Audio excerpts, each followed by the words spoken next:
Welcome to the Fans of Fitness podcast, a voice for fitness, health, and wellness professionals. The National Personal Training Institute of Arizona. Legit instructors teaching you. No, enough of those bad reps. The good quality trainers that come out of the school. Let's get into it. Well, hey, Jason, good to see you again. It's been a little bit. How have things been? Yeah. Good to see you guys too. Yeah. I think it's been a couple months actually. So I think it's been a few months. You came in a couple terms ago to go over some strength and conditioning with the class. Yes. Yeah. Yeah, which coincided with what we were teaching in NASM, so that worked out perfectly. Yeah. I know I was a bystander watching that whole thing. I'm glad I was because you put them through the ringer. I was so nervous. That was my first time teaching strength and conditioning class, and so it was like, it's like your brain moves a million miles an hour, and your mouth can only move so fast, and so you're like moving on to the next subject before you even finish the first one. Yeah. And so it was just all a blur. I remember going home that day being like, oh, I don't think I talked about this, but did I talk about that? And then going home and be like, oh, I know I feel really good about this, but then realizing I didn't even say it. Like I didn't even bring up the subject, but it was all a blur. Yeah. Yeah, 5 hours, that's how long the classes are, and sometimes I'm the same way. When I'm done, I'm like, did I get it all in there? Yeah. Sometimes I talk so fast I forget what I say. Yeah. Because there's so much to cover some days. Oh, yeah. But that was awesome. So how have things been at 365 Gym? Things have been great. We have over 40 clients that train there now. We are celebrating our 10th year in business. So we've been a gym for 10 years now. And yeah, things are just great. I think one of the things that I'm most proud of is just really finding our niche, like really finding what we're good at, and really finding, like, it took me a very long time to do that. Like, I'm not lying, like a very long time. And I think one of the things I'm most proud of is just really finding that after, 8 years being in business, because, you sit there and you go, oh, well, this is what I'm going to do. And then over time, it starts to like sort of evolve into something different, and then something more, and then something more. And then you look back and go, well, really, what am I? And one of the things I'm most excited about is over the last, I would say probably 2 years, I've really honed in on the strength part and really made that really what we are. And it's taken our gym like tenfold. Like it's been like, oh, like now I know this is the product I'm going to get when I go here. Like that's been huge for us. So yeah, that's been really great. I think that's one of the hardest things for coaches to find is a niche and find what it is that they're super passionate about, because you can be a jack of all trades. Right. But you're not going to be, if you're not really buckling down and really going after strength and conditioning, then maybe you're doing a little bit of everything. And we know you can't really multitask too much. So you got to really find what your niche is and hone that craft in and get that education that's going to improve. Oh, for sure. For sure. Well, so. One of the things that I think really helped me was just not like you said, not trying to do everything all at once, and just really slowing things down. I remember like 6 years ago, I started really focusing more on the strength and conditioning aspect of training and in coaching. And that really helped because, in fitness, there are so many different realms and so many different aspects to it where you're trying to like I don't think any coach out there or any trainer out there wants to be terrible at their job. And so for me, I was always like, okay, I have to be the best at this. I have to be the best at that. And I was always putting pressure on myself to be the master of all these different things. Right. And at the end of the day, it was like I was none. I was a master of nothing, because, on a Tuesday, I would be good at, general strength training or general fitness, like, hypertrophy training and things like that too.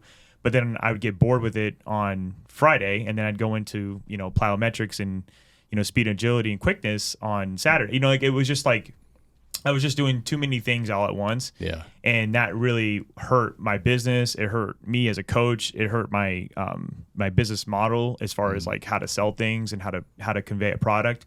So once I really slowed down and really said, okay, this is the types of workouts I'm going to do.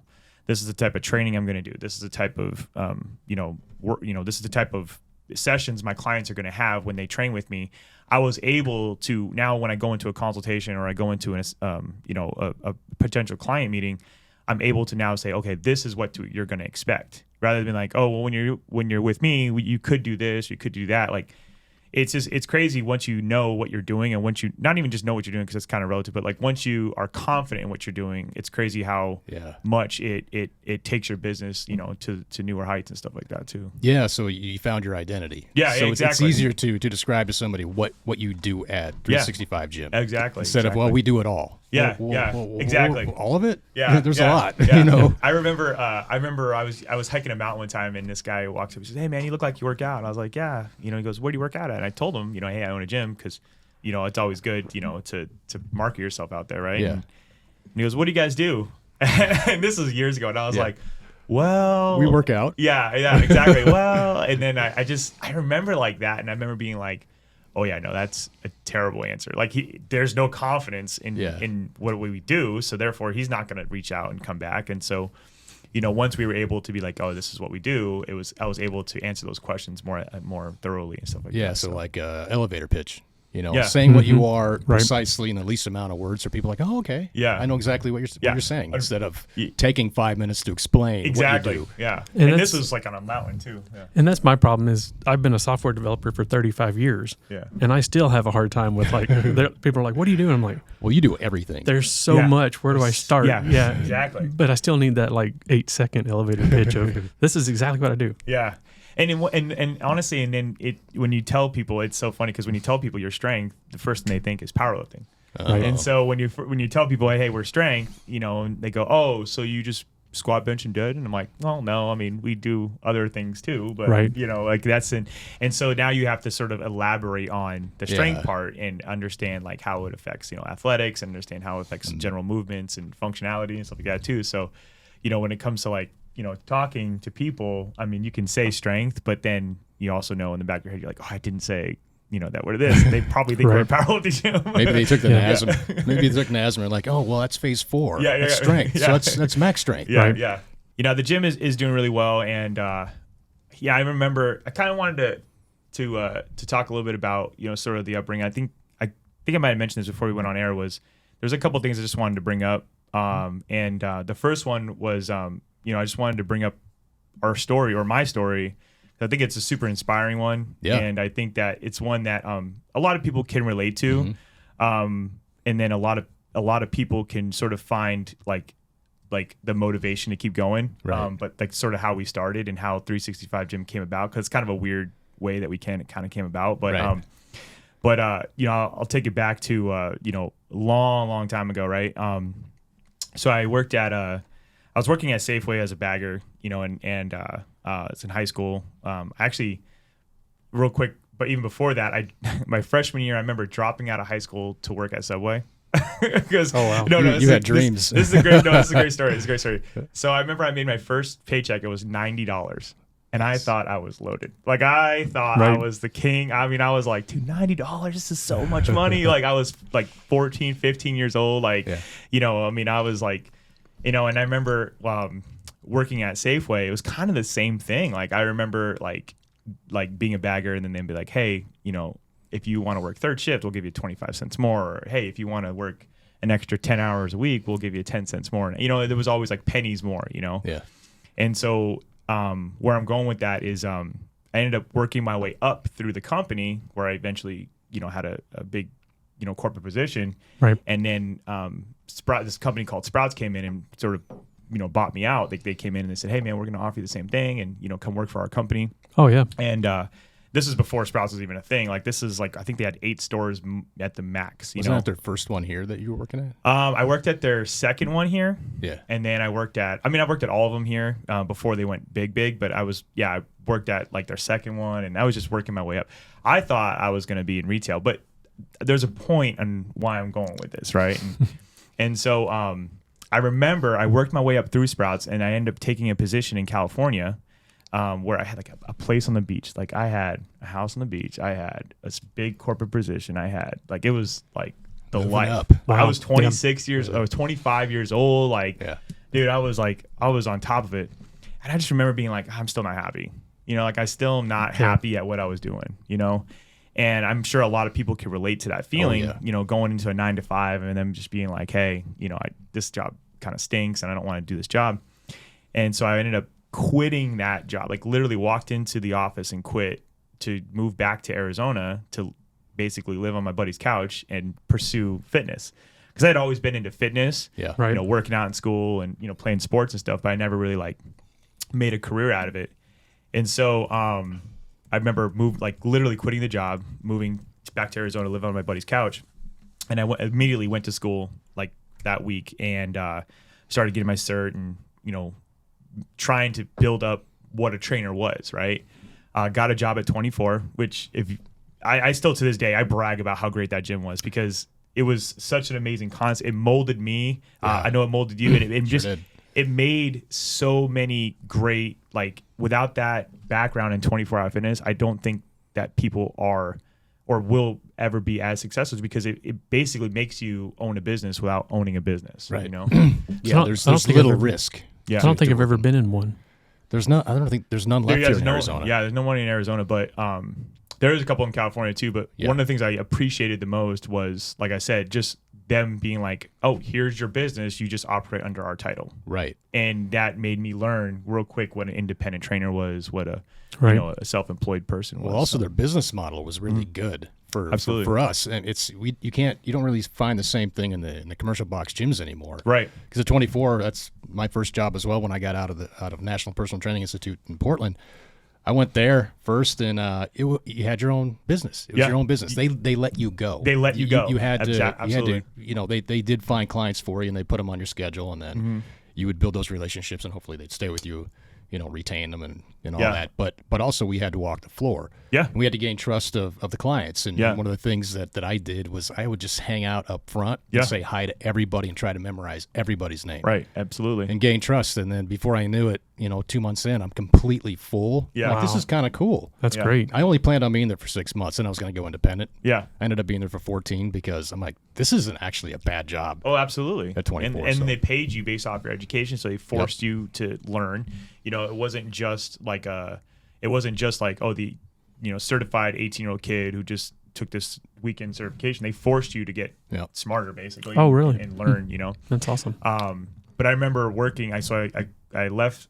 I remember it was September of 2010. I left my California apartment. I remember I was on the beach and I remember sitting there and I left my California apartment. You're like, this is too nice. I'm out of here. It's too nice. And then that was September 2010. And then I think by October of 2010, I was working at 24 as a front desk clerk. And I learned everything I can. I mean, same thing. You build those relationships. Mm-hmm. I still to this day have a great relationship with my fitness manager who was there with me. I looked at him as a mentor. I still look at him as a mentor. And, it's so funny how much those people teach you. As a new trainer, you're so sponge. Like you're just such a sponge growing up because you just want to learn. And I took so much pride in being a coach and trainer that I wanted to know everything. I wanted to help people. I wanted to be the person that goes to, hey, I'm dealing with this ailment or I'm having this problem. I wanted to be the person that everyone goes to because I felt that, satisfaction in myself to be able to help people, Mm-hmm. And so, I was at 24 for I think 2 years or a year, excuse me. And Fitness One kind of came in and offered me a gig. Yeah. And I was there for 3 months. And again, same thing. I met some really great met some really great people, had some really great relationships. And then but I realized working there, I can do this myself. I don't need, a corporation behind me to do this. I can do this myself. And so I remember it was August of 2012. I had ordered 100 business cards with my name on them. And at the time, 365 Gym was called J-Fit Health and Wellness. And there's a funny story behind that. But I remember I ordered 100 business cards and it was like, if I order these, I have to quit tomorrow. Because I can't do both, right? Right. Because if I get caught, I'm screwed, right? So I hit the send button and then I walked into the office and quit. Fitness One. I said, hey, I'm not going to be here anymore. And they were super nice about it. I've always had a great relationship with everybody I've worked with, as far as people that were my superiors or people that were above me, because they've always saw a passion that they were like, hey, we get it. You're not going to be here forever. This isn't long term for you. Right. So then I remember going and being independent. But the reason why 365 Gym, the name actually came about was, so it was JFit Health and Wellness, but I remember sitting in my friend's apartment and I was like, I don't Is it still on the couch? Yeah, I was still on the couch. Still couch days. But I remember sitting in my friend's apartment and being like, hey, I want to change the name. Like, I don't really like JFit. It's kind of corny. It's kind of cheesy. Like, JFit. It's not bad. Yes. Yeah. You know, it just wasn't really me. Right. Yeah. And I remember like going through names and I remember hearing somewhere like, if you name it with a number, then you're going to be first in line. That's right. Yeah, we had that discussion. So I remember being like, okay, so now I have a starting point, you know? And then I originally was like, okay, let's do 602 Fitness because that's like my phone number was. So that's kind of corny, 602 Fitness. And then it puts you kind of in an area. Yeah, exactly. And then I was like, well, I like 480 Fitness. And then I was like, I like 480 Gym. Was 623 not a thing? Yeah, right. It wasn't. Yeah, I Peoria. What? But then I remember putting a pin in 365 Gym because I was like, this is so cheesy. It's so blah. It's like a Sesame Street thing. Like I remember being like, 365 Gym is so corny. You know, like I did not like the name at all. And then the next day I went back to my gym to train because I just put a pin in it. And I just was telling people some ideas. Everybody loved the name. And to be honest, it just stuck. Right. And I actually kind of forgot about the name. Oh, no. And then every like a couple months down the line, they're like, hey, what's your gym name? And I just kind of was like, oh, 365 Gym. And then people were like, oh, cool. And then just kind of rolled. But like for like the first 2 years I was in business, I did not want to tell people my name because I was like, that's so cheesy and corny, like 365 Gym. But I'm so thankful and so glad because it actually is one that people can remember. And it's one that people go, oh, yeah. People that don't hear about us go, oh, yeah, I've heard of that somewhere. I'm like, no, you didn't. But thank you, though. Like, I get it that it's 365 Gym, you know? So, right.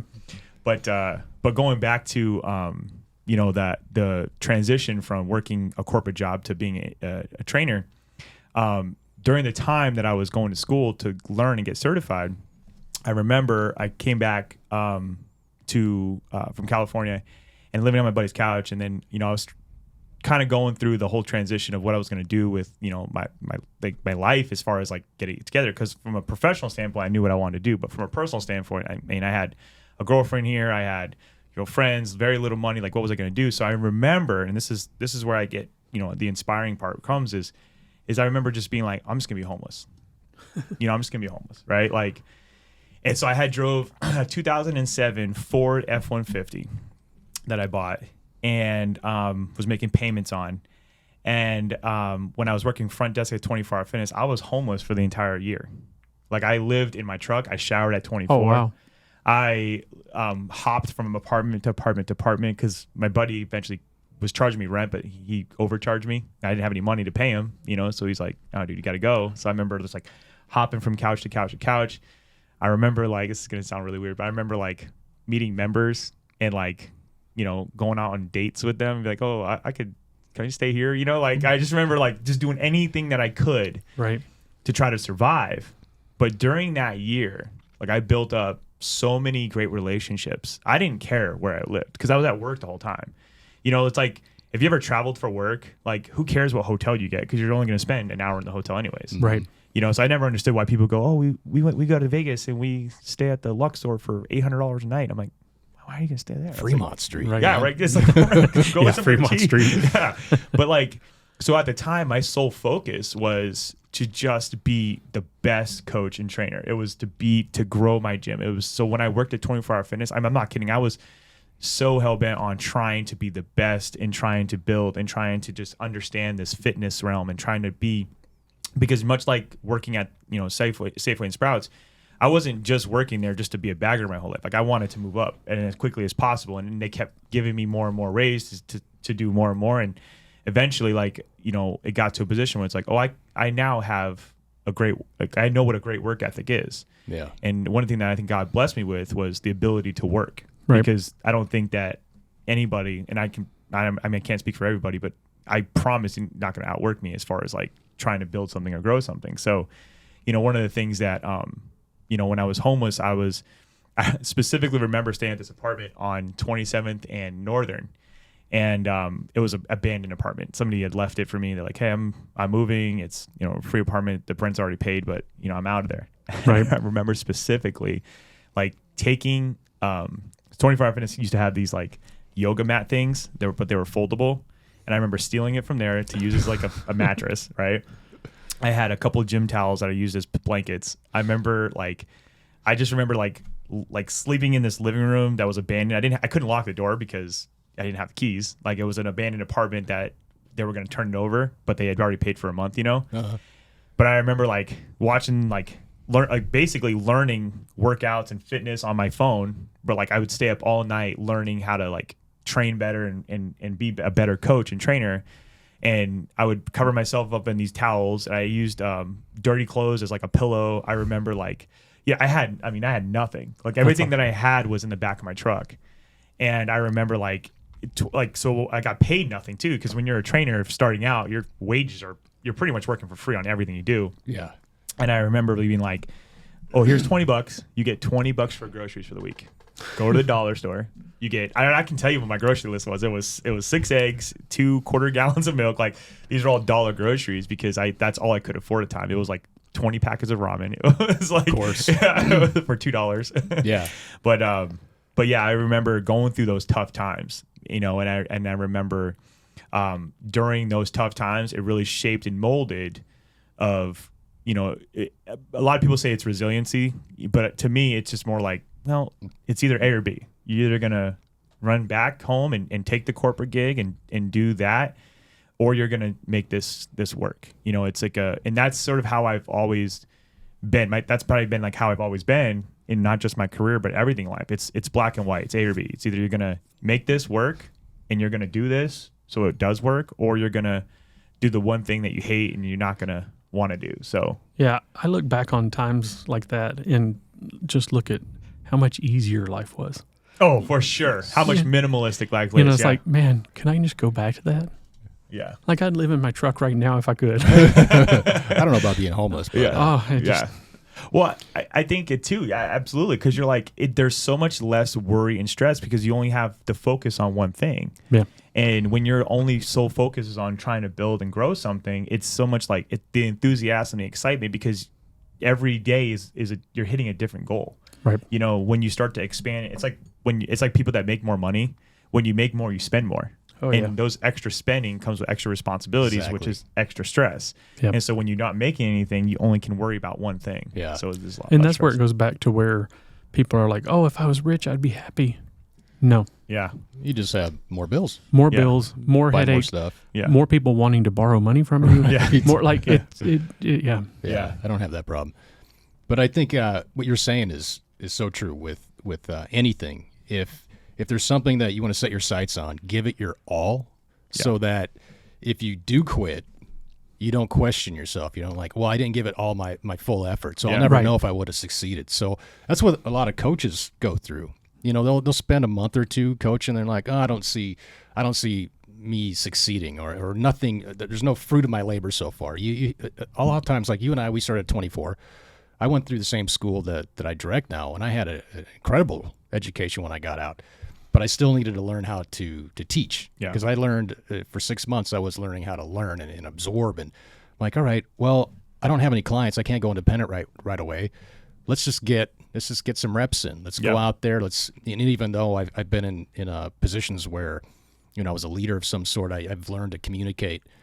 Before I even got into this industry, it helped me communicate even better because I was in front of much more, several different types of people from several different demographics and personalities and whatnot. So I'm all right, I'm learning every day. I'm at the gym with not just the clients that I currently have, but ones that are seeking my help. And I'm all right, how can I communicate to them that I can get you there? Right. And I think that what's missing a lot is just people don't give it their all. And if you don't give it your all, you're not going to find out if it's going to work or not. Exactly. So that's what a lot of trainers do now. They get, and here's the thing, as you and I both know, if you just get a certification, you read a book, take a test, and I say this all the time. I'm not bagging on certifications. You have to start somewhere. Right. But if that's all you do, don't just rest on that. Once you get that certification, you need to go out and find a mentor. Oh, yeah. You need to reach out and find people that have been doing what you want to do, because we would help. I help all the time. I know you would too if a coach came up to you and hey, I don't know where to start. Right. I know you would, and I think most of us would do that. So I think you can't just rest on that cert. You've got to keep learning. The first week I was in the Portland MPTI, my instructor said never stop learning. Yeah. And that stuck with me. I'm All right.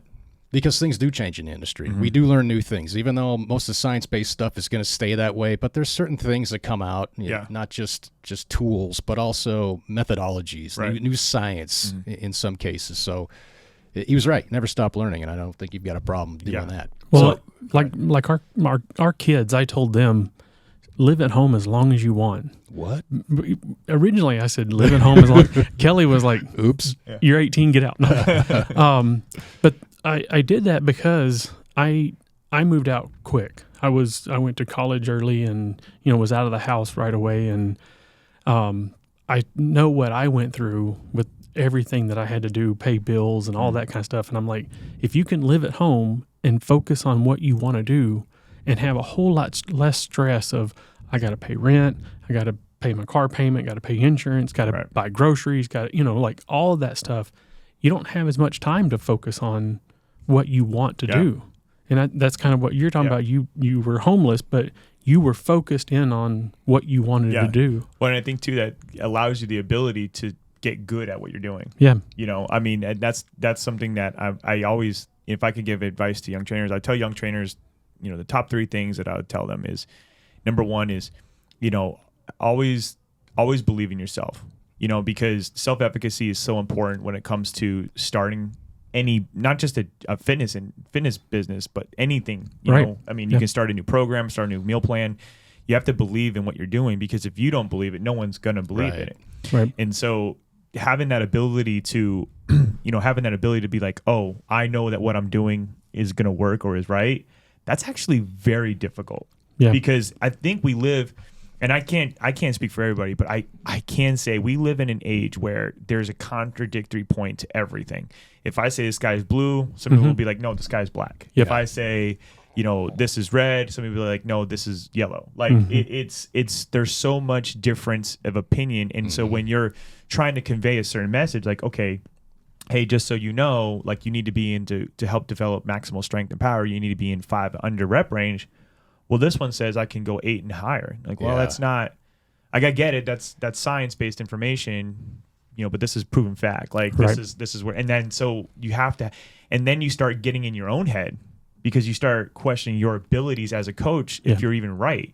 And that was something I struggled with early on in my career. Like I struggled so hard at believing in myself because I was so new. Because I was surrounded, I put myself in a position where I was surrounded by a lot of really good coaches. And to this day, I respect, I still admire, I still look up to and go, oh, wow, like that. I really learned a lot from those people. But what you're basically thrown to the wolves when you put yourself in a position like that. And it's like sink or swim. And unfortunately, at that time when I was doing that, I had to really, really learn to believe in myself. And this is now I'm, 3 years into being a coach and trainer, and I was put in that position, and I started to question myself, and it really impacted my business. It wasn't until I got with, which is the second piece of advice that I would tell young coach. It wasn't until I found a core group of people that really, really believed in me. Right. Like a core group of clients, 5, 6, 5 or 6 people that they're going to have your back no matter what. Like when my business is going under, I can look to these people, like pull them aside and say, hey, listen, can we work together on helping build this? Or, hey, I'm struggling. Can you bring in some of your friends to help promote this? Or, hey, can you do me a favor? Can you share this for me? And it wasn't until I got to, I found those 5 or 6 people that are still training with me to this day. I have my close personal, she's a good client of mine, Jessica. She's been with me for 10 years, and as annoying as she is, like, because she's like my little sister, but she's never had not had my back in my career and, and stuff like that too. So, and I can tell you that from there's a lot of people that are like that. In fact, I always, it's kind of hard because as a coach, you want your people to graduate and move on from you. Right. You want them to be like, hey, I want you to get to not need me. Right. And it's so funny because but I always think as I grow as a coach and a trainer, I'm learning new things. I'm going to teach you new things also. Yep. So I love that you're still with me, and I love that you still, are coaching with me, but you're also going to continue to get better with me too as I get better. Right. And the environment that I put in my gym is, we're going to get better together. So I don't get better unless you get better. Because when you're at your peak fitness, what do you need me for? So now I'm doing bad at my job because I need to now elevate my abilities as a coach to help continue to coach you and grow as a client. So yeah, it's hard to find people that you can trust like that won't take advantage of your situation. Like, hey, I'm in a bad situation, you know. Oh, really? So I don't want to pay $65 an hour. I want to pay $45. Yeah, well, I agree with you. And that's the thing is, as a smart business person too, that's where you have to sort of give and take, you know, like give and take and go, okay, hey, if we do this, I'll give you a discount on your next month or, you know, stuff like that too.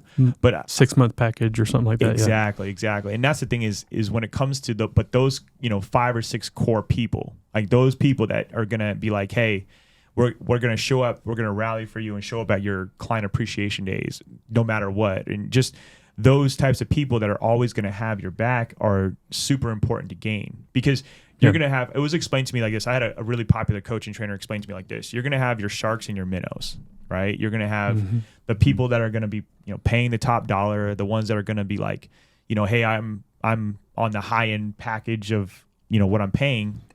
And then you're going to have your minnows, the ones that are paying like, you know, $100 a month or, you know, kind of $150 a month. But those minnows all add up to one of those sharks. And so if you can get a, you know, 5 or 6 sharks and then you can get like 10 or 15 minnows, you can get close to those minnows. And sometimes, those minnows will be like, you know, it's, you know, kind of I'm not making a lot of money per session with this person, but they're gaining you the longevity. They're gaining you the abilities to continue your job to get better as a coach. So both are equally as important, I think. People that are paying a lot of money and people that are paying a little bit, I think they're both equally important. So yeah, I agree. Yeah. Going back to what you're saying with your confidence when you began, I think we all have imposter syndrome at some point where you don't believe in yourself or you question what you say. And I think that's just normal as a human being to question. And if you don't, then that means to me that you've stopped wanting to learn. Yeah. You know, it's like I feel it sometimes when I'm in the classroom. I'm like, did I say that right? Yeah.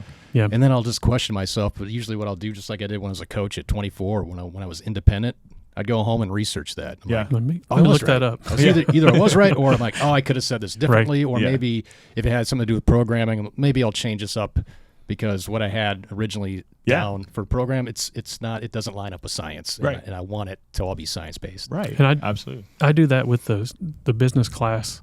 Is I talk about social media and like you don't have to promote yourself on social media, but if you're going to, watch what you put on there and don't really teach movement on social media, because whether you're doing it wrong or whether you're doing it right, somebody's going to tell you, like you're saying, somebody's going to tell you you're doing it wrong, and then you're going to second guess yourself. A lot of graduates, they didn't put anything out. Now they're getting confident. I'm seeing more and more graduates do educational videos. I'm like, you hit it on the head. That's perfect. But even what I said in class, I say there's good, better, best. Mm-hmm. And I didn't come up with that. My first instructor, Aaron, said that to me one day, and I was like, that's perfectly said. There is good, there is better, and there's best. Be better or best, you know.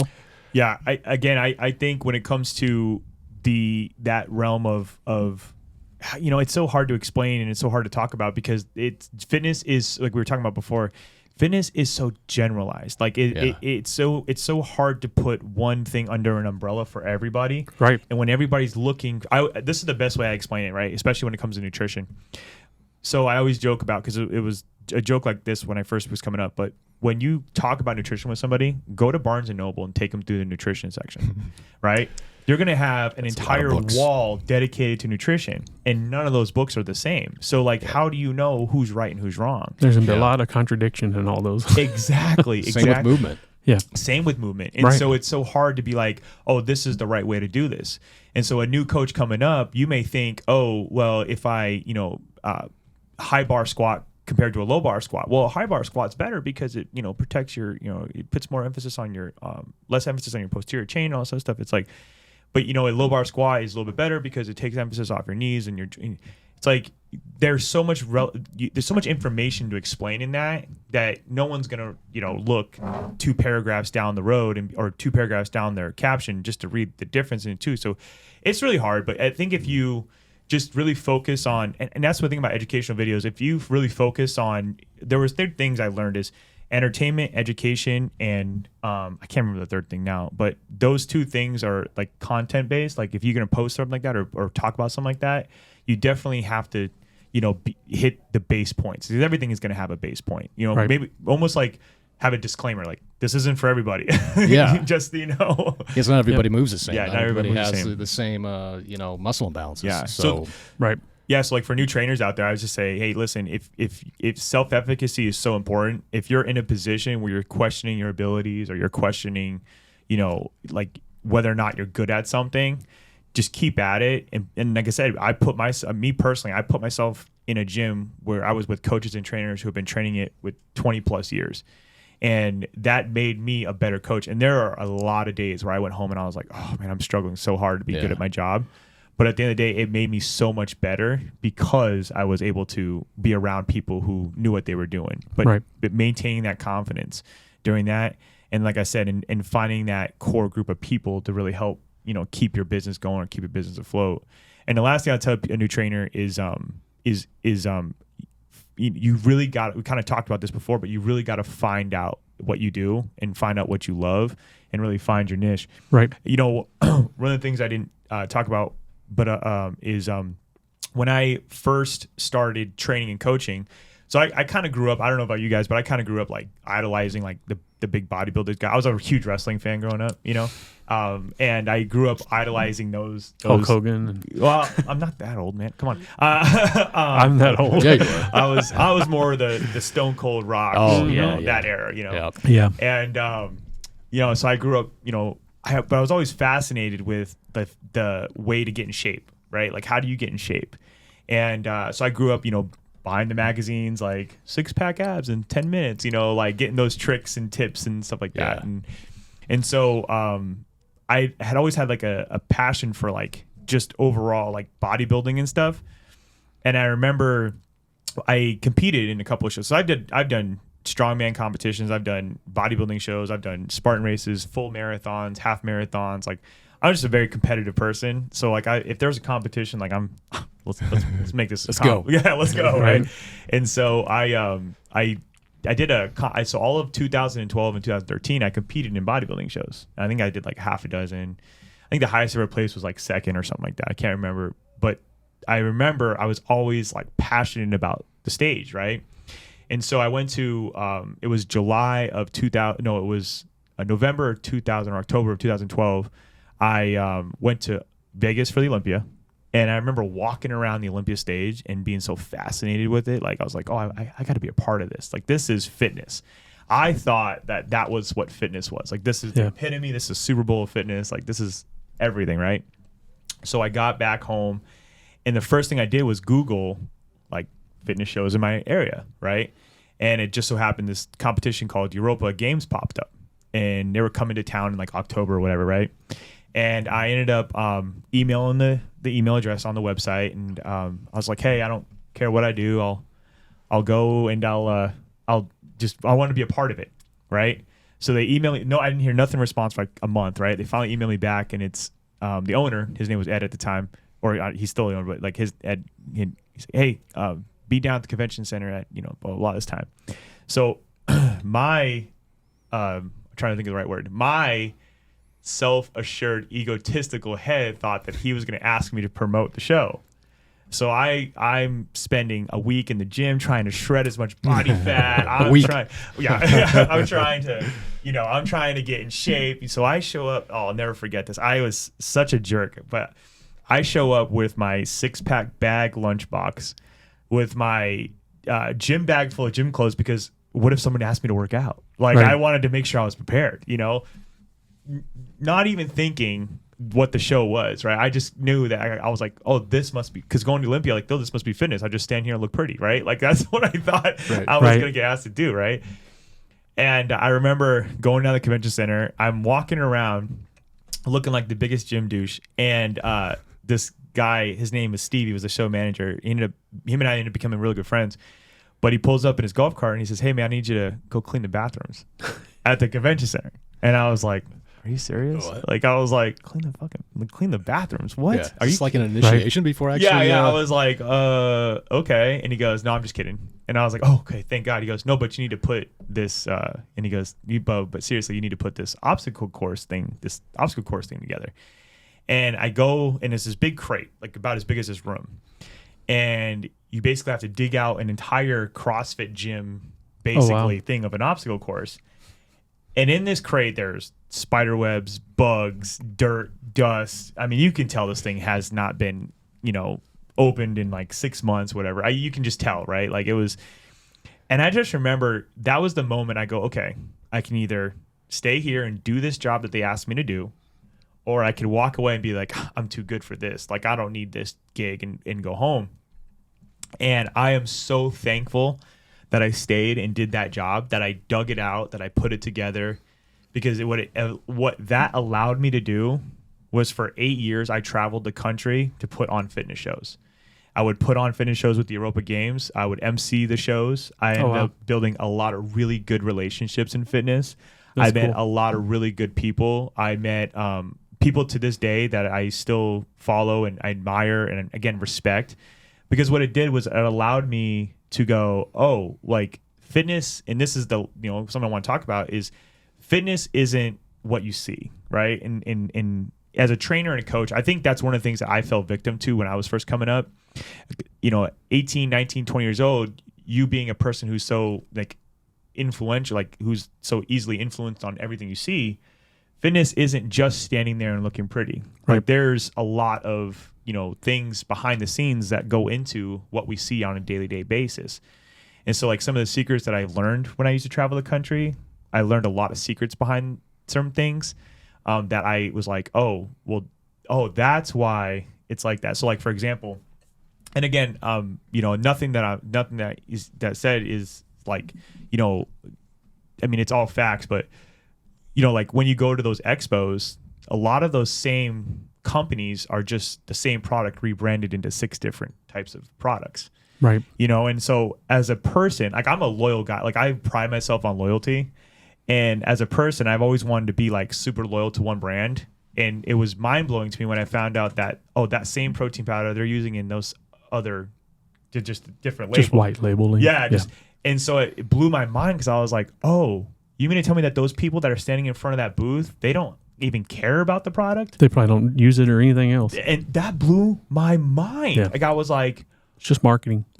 But that part was the eye-opening part for me, because now it's not about fitness to me. Now it's fitness. Then that's, for me, it turned into a money grabber. Right. And for the last, and there's a couple other things that I learned, but for the last like sort of 5 years in today, going into today, but for the last 5 years, I'm now coming out of a very pessimistic, cynical mindset. Because when I worked and traveled the country and learned those secrets, I always compare it to the Wizard of Oz. When you peek behind the curtain and see the actual, it's very devastating. Yeah. It's very heartbreaking, because you believe so much as a young person who's trying to be good at everything. You believe so much in these things that, and especially I dedicated my life to fitness, And then just to see like, oh, these are just money grabbers. Oh, these are just, this isn't real. Walking around, like, and but walking around with a 6-pack, that's not a real thing.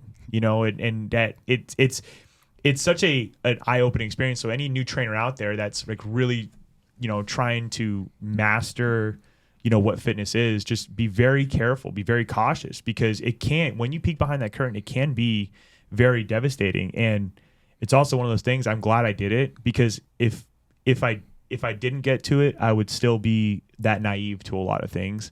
And it's crazy. But like, one of the things that I learned is that, like, we're talking about the people, like some of those relationships that I built with a lot of the people that worked at those shows, one day they're at this booth, the next day they're at the other booth, and I'm like, what? I thought, they're like, hey man, I'm just change shirts. Yeah, exactly. And that whoever was pays me more. Yeah. And what's crazy to me is like, I always was wondering, I was like, why do they put these people in these positions that don't care? You know what I'm saying? Like, why? Because it's too hard to find the ones that do care. I know. And if they do care, they're more than likely they don't need that job. Yeah. And that's why I tell the students when in the business class is like, if you're wanting to be a personal trainer for the money, you're in the wrong business. Wrong business. You need to focus on taking care of your clients, and then the money will come. Absolutely. Yeah. And that's the thing about it is like it's one of those things where it's like I remember. So when I was working, I started as an MC for the show, and then I would stay late, and so like it was like me, or it was Steve, which was a show manager, and then he had 2 other guys working with him that would help him basically set up the show. Well, when I would travel the country, I had nothing to do, so I would just like, was I going to go back to the hotel room and watch everybody else work? Like that's not in my blood, right? So I'd stay late and help them, and that eventually got to a point where when they eliminated that part of the show, where they eliminated the MC part, I was still able to stay on and help with the behind the curtain stuff, with the the stagehand stuff, and doing different jobs around the show. And those different jobs allowed me to see different parts of the expo industry.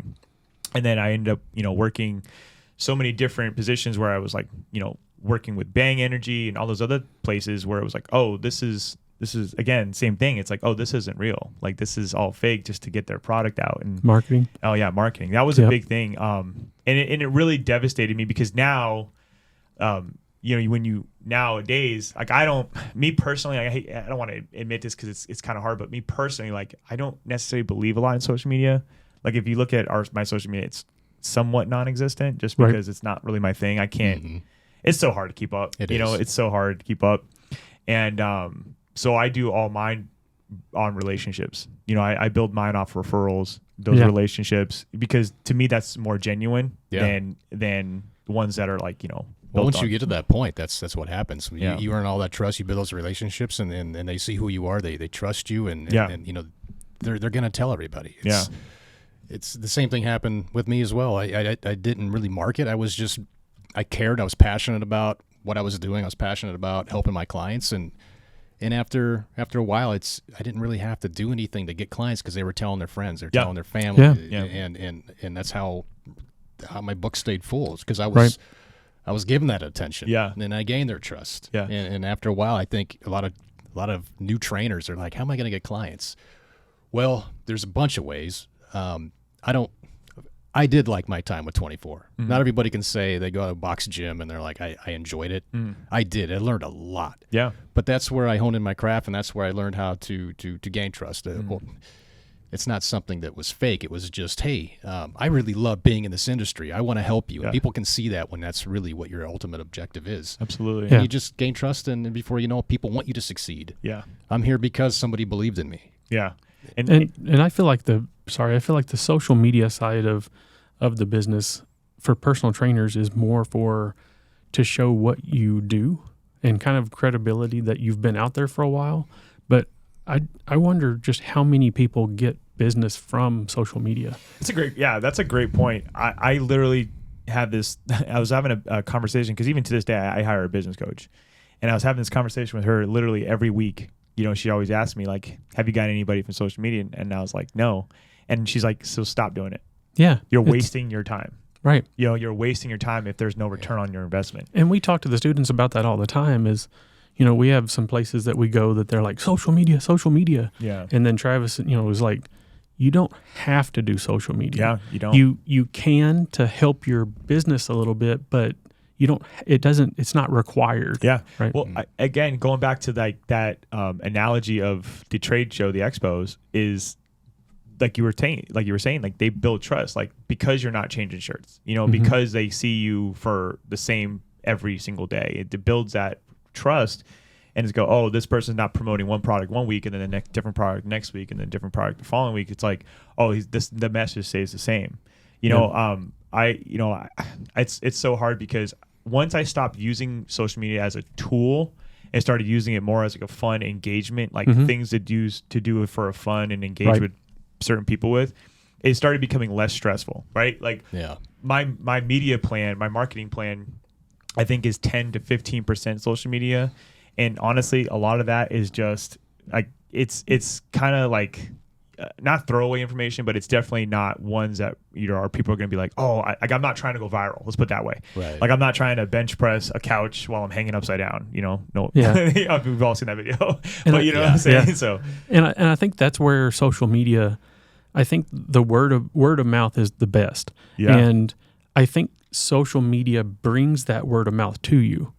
Sarah, best friend Judy, saw that Sarah was working out with you, and she's like, oh my gosh, I need to go to 365 gym. And she's like, yes, you do. So she may have saw it on social media, but you didn't get her from social media, right? And then the people that follow you, that just find you at random, they're not the ones that come in and go, I need to hire you at, Well, social media can plant seeds. For sure. Right. Yeah. You see somebody enough times doing something, you're like, that's kind of cool. Maybe I'll DM or I am, whatever kids are saying today. And maybe they get a hold of you that way, especially if you're doing online training. Not saying you don't get it. I just think that the majority of it is.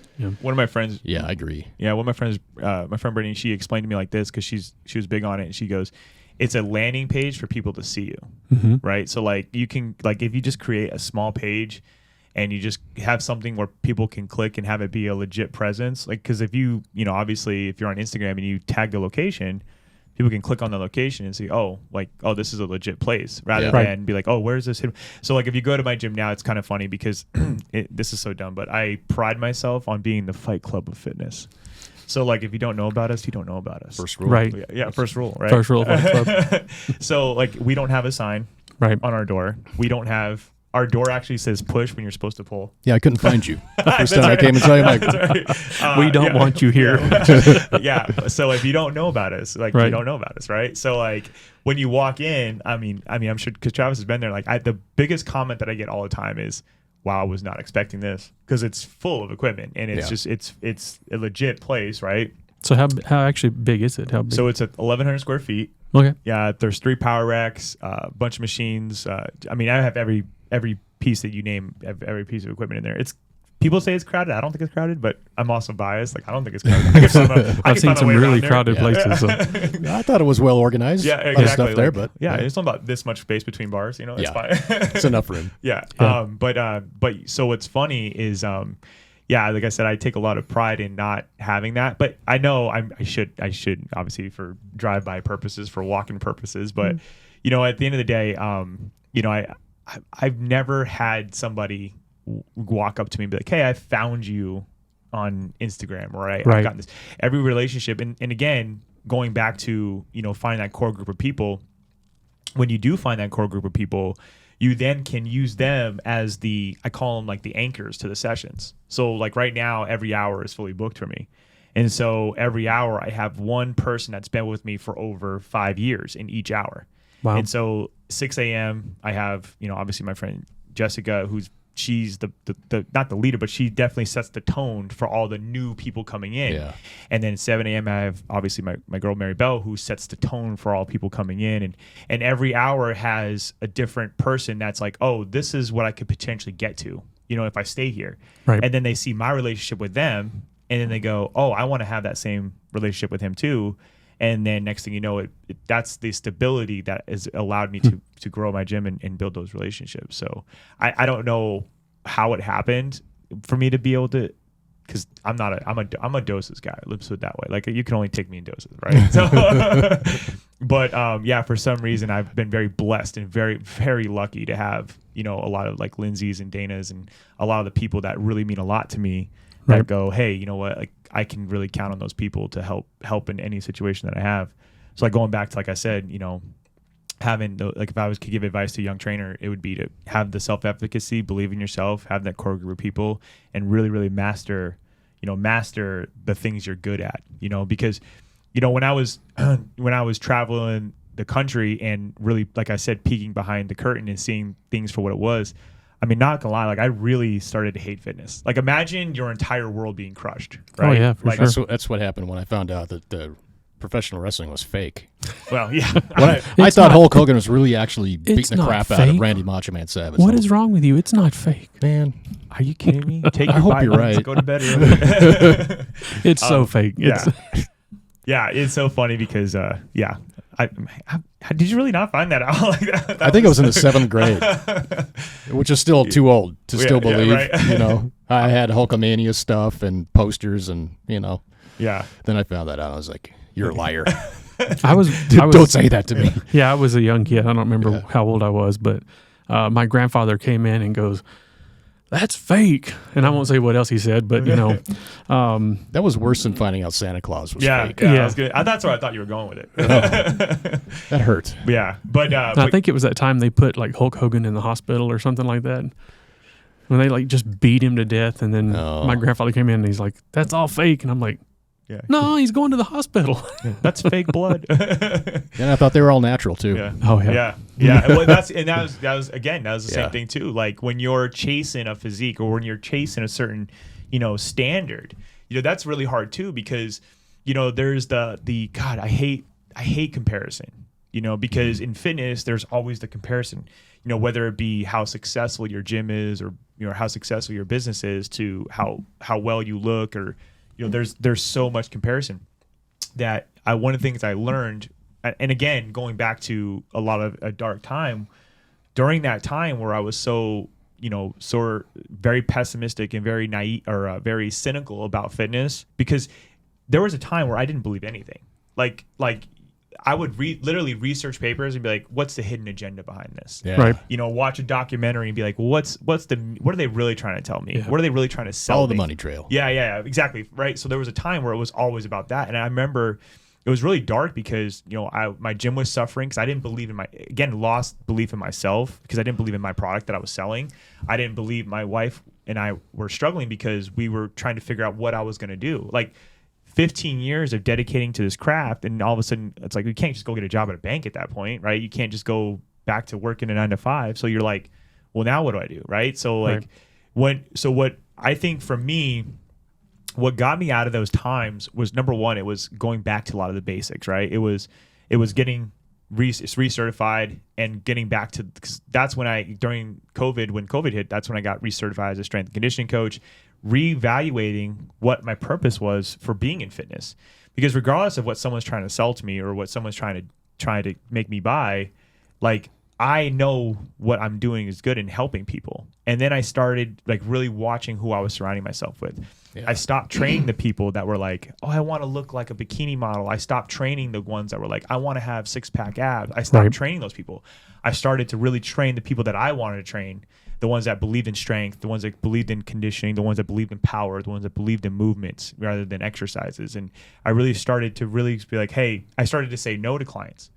Hey, can I come and train with you? I want to have a bigger booty. I'm like, yeah, I can help you get there, but that's not really what we do here. That's not really what we're about. Yeah. Because now the message that I'm conveying to my clients is now, it's simple and it's easy. It's, hey, we're here to get stronger. We're going to get stronger together. Because I was able to, like, don't get me wrong, I still could train a few, competitors and stuff, but at the end of the day, it was less about trying to, get down to like 0% body fat, and it was more about, I had a tangible goal, like, okay, this is going to be our PR today, right? Like, this is what we're going to lift today, and it was easier to track and manage.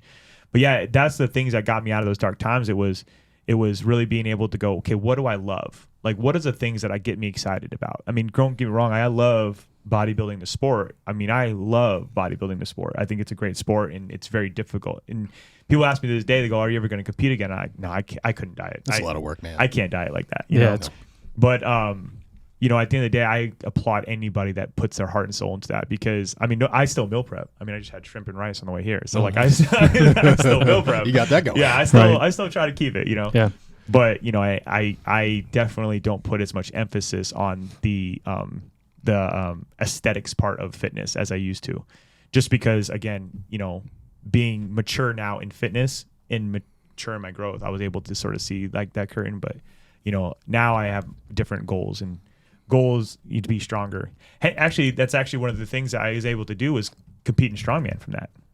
So I did a strongman competition, and it was great because I developed a really good relationship with a local strongman gym, and we partnered and we did this big strongman show. And there's a video of me I posted recently on my Instagram, but I had to pick up a car a couple times. I saw that on your website, and I saw it said that it was your gym was strongman friendly. Yeah, it's very strongman friendly. Yeah, I have a couple kegs, some stones. Yeah, I got a couple. Yeah, I have a circus dumbbell. A yoke. I have a lot of strongman stuff because for a while I was like, hey, I want to do that. It's so funny because fitness is so many different aspects and realms. I've done CrossFit competitions. I've done, you name it, I've competed in it. And when I was doing strongman, I wanted to balloon up so much. Yeah. And that was like 7 years ago. And to this day, I still haven't lost the weight, right? But I ate cereal every day for breakfast, like a whole box of cereal. Oh, geez. Sour Patch Kids. Like I was trying to thoroughly believe that, hey, strongman guys, they have big bellies. Like, let me get the big belly. Lots of body fat. It's this is my excuse to get bigger is I'm competing in the strongman, and then most of those are farmers, like lifting cows and stuff. right, yeah. Most of those guys are 6'9", and I'm over here 5'8". But yeah, so it was so funny, and but I learned a lot in that sport. I also learned a lot about the actual nutrition side of strongman too, and the mythology behind getting bigger and how core strength works in that too. So it was super important to do that.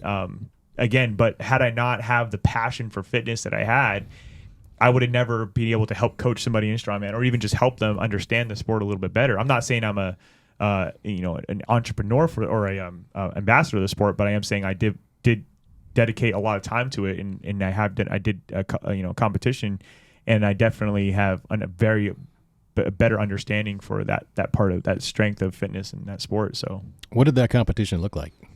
What did you have to do? So it was, oh my gosh. So I laugh because I was such a weakling when I did it, but I had to pick up a 280 pound log. So I had to clean and press a 280 pound log. Is that the one with the handles? Yeah. Inside? Yeah, I had that. I have a log at my gym right now, and it's unloaded. It's 80 pounds, but yeah, this log that I had to do in competition was 280. I did it. I think I either did it zeroed out or I did one. I can't remember because it was a couple years ago, but. Is that the curl to press they had to do? Well, it's clean and press. You don't want to curl it because you'll tear your biceps. Trust me.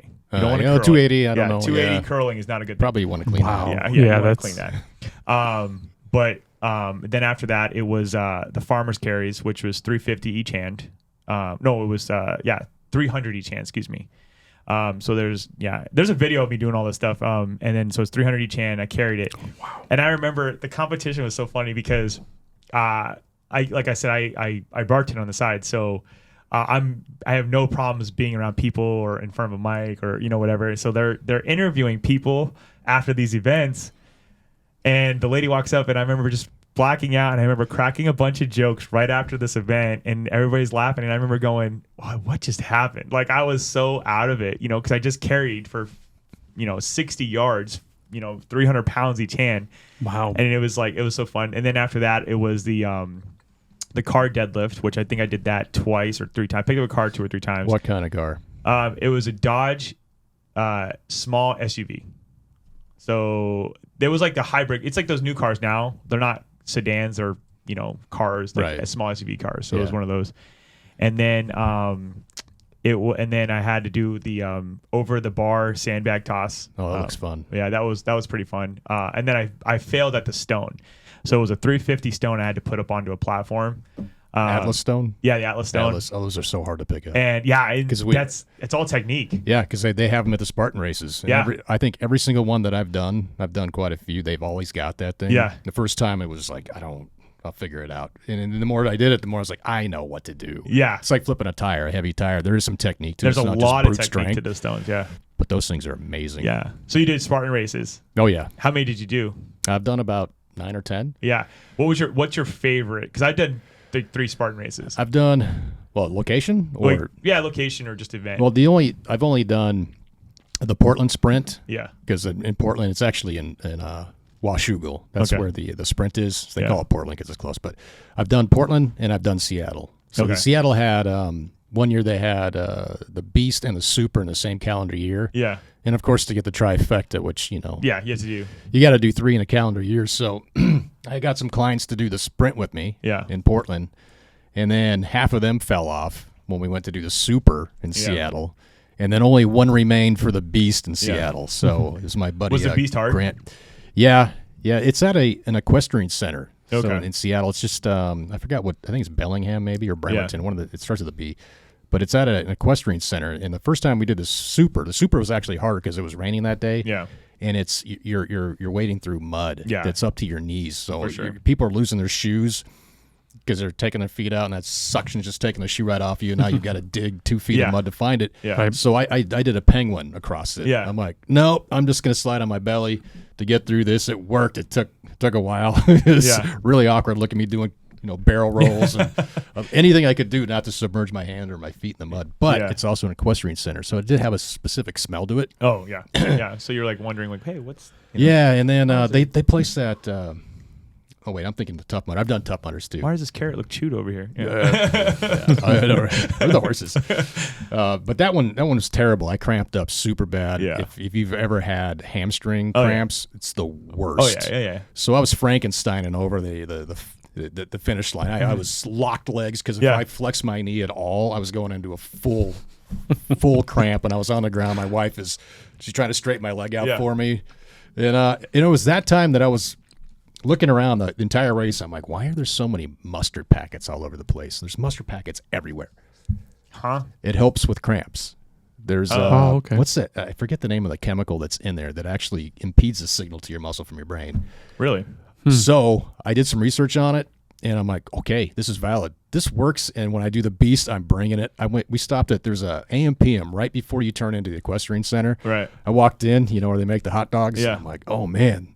Other people know about this too because I was almost gone. No mustard. This is in the morning. That is insane. I'm like, people know about this, and so I grabbed a handful, put it in my pocket, and I'm sucking on mustard the whole race. I'll remember that in November. Yeah. Oh, I have a half marathon. Yeah, just stock up on mustard, man. Or pickle Why juice. would you go for packets? Just go to Costco, get the, and just start drinking. What do those runners wear with the water on their belt? Yeah, just one of them's got a mustard. Yeah. So you're doing a half in November?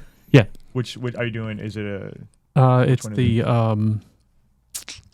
AZ48. Okay. Yeah. I think that's what I don't know. My wife schedules all that stuff, so I don't know. Have you done a half before? 4. Oh, okay. I think this will be my fifth one. Okay. Yeah. Have you done a full yet? I don't know if I could do a full. Oh my gosh, that is tough. Not doing it ever. That is tough. I trained for a full. I was about 4 weeks out from doing it, but it started getting so grueling that your training is now all day. Yeah. Like you're not waking up and working out for an hour or two. Yep. You're waking up and you have to spend 8 hours working out. I think 25 years ago I could have done a full, but it's insane. I've done a couple halves. I did a half. I did 2 PF Chang's halves, and then I did a half. Ironically, I did a half. I did a short sprint, but I got lost during the short sprint, so I ended up running it twice. So I was like, wait a minute, I just did a half. But yeah, those halves they're tough. Like they're definitely tough. But honestly, like the thing about the half is if you find a pace, you're golden. Yeah. If you find a pace. And that's the thing that killed me when I did my Spartan race. Like it wasn't that the obstacles were hard or difficult or right. It wasn't that they were challenging. Mm-hmm. I mean, there were some ones that were challenging. Some of the overwall ones were challenging because you're around a bunch of other people and you can't really do a lot of the athletic movements like you sort of want to do because you're flipping your leg over and you're kicking a girl in the face, Yeah. But the hardest part of the Spartan race for me was the running. It was okay. This is 8 miles. What? I can barely run a mile. I have to run 8 miles, and they do break it up. But I remember one Spartan race I did. An obstacle was running a mile. So I think I can't remember where we did it at, but it was out there by Wikia or whatever it's called. Oh, so Fort McDowell? Yeah. So it was out there, and one of the obstacles was running like a mile. So they broke up, 2 obstacles. They have like an obstacle. I think it's like every half mile or whatever. Yeah.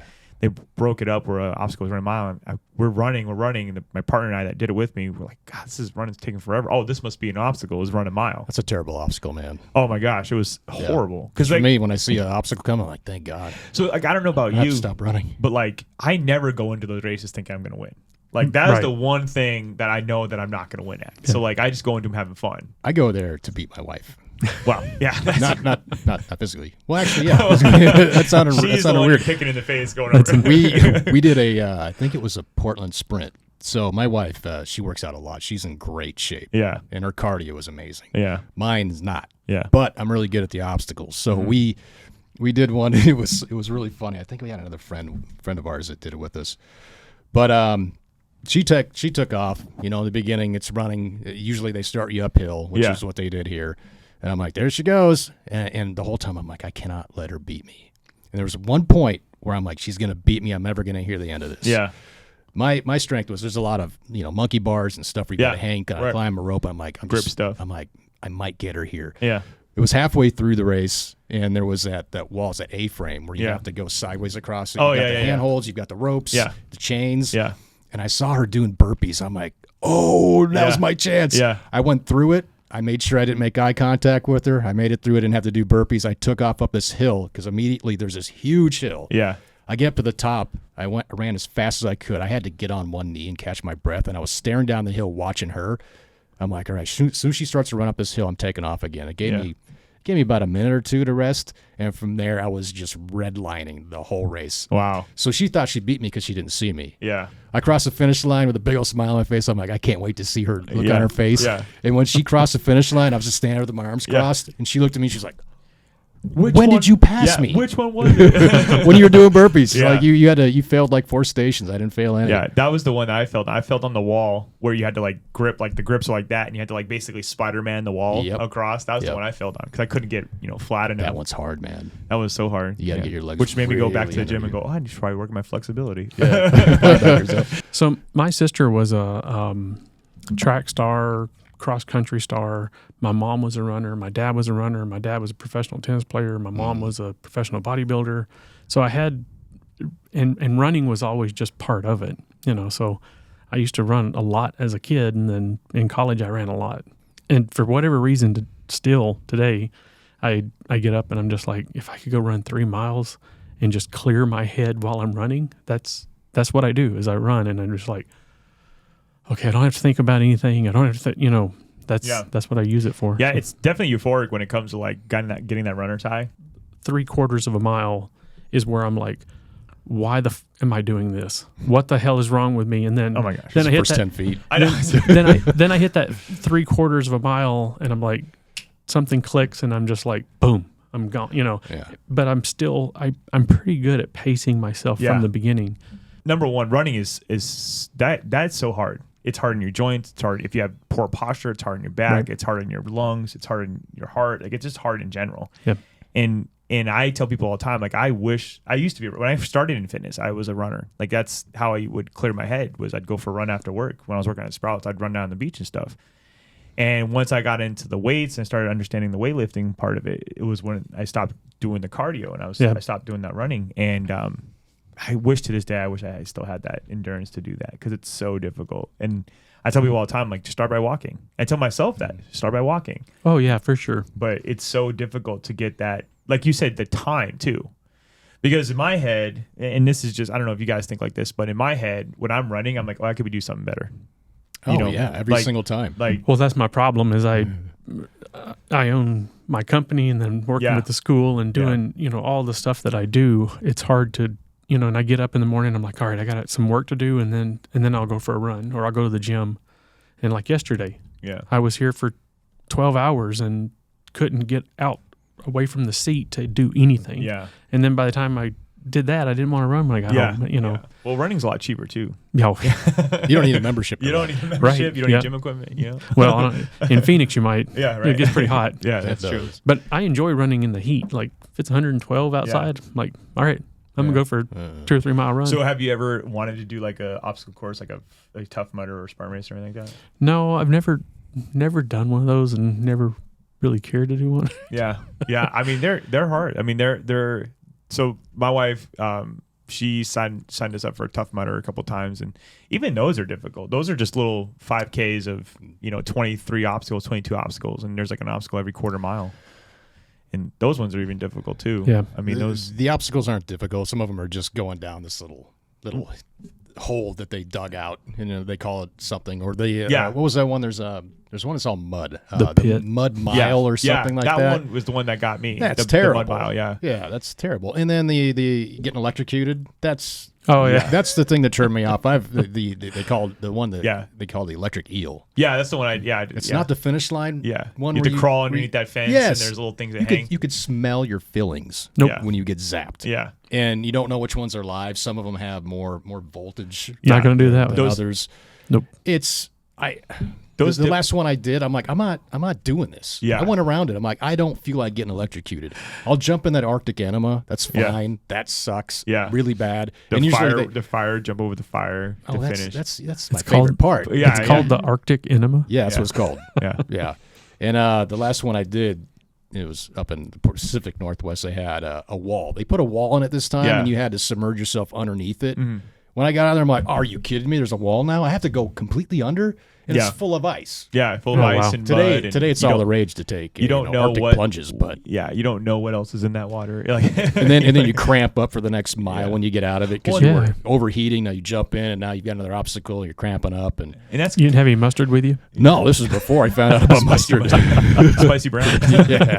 No, but that's why I think those races. There's a lot of people that undervalue those races, but for the gen pop like that, those are great. They're fun dates, setting a date, we all have I have a cruise coming up, or a wedding, or a family reunion, but those are really great obstacles because the obstacles may not be difficult to myself or you but for genuine population, running in general is hard.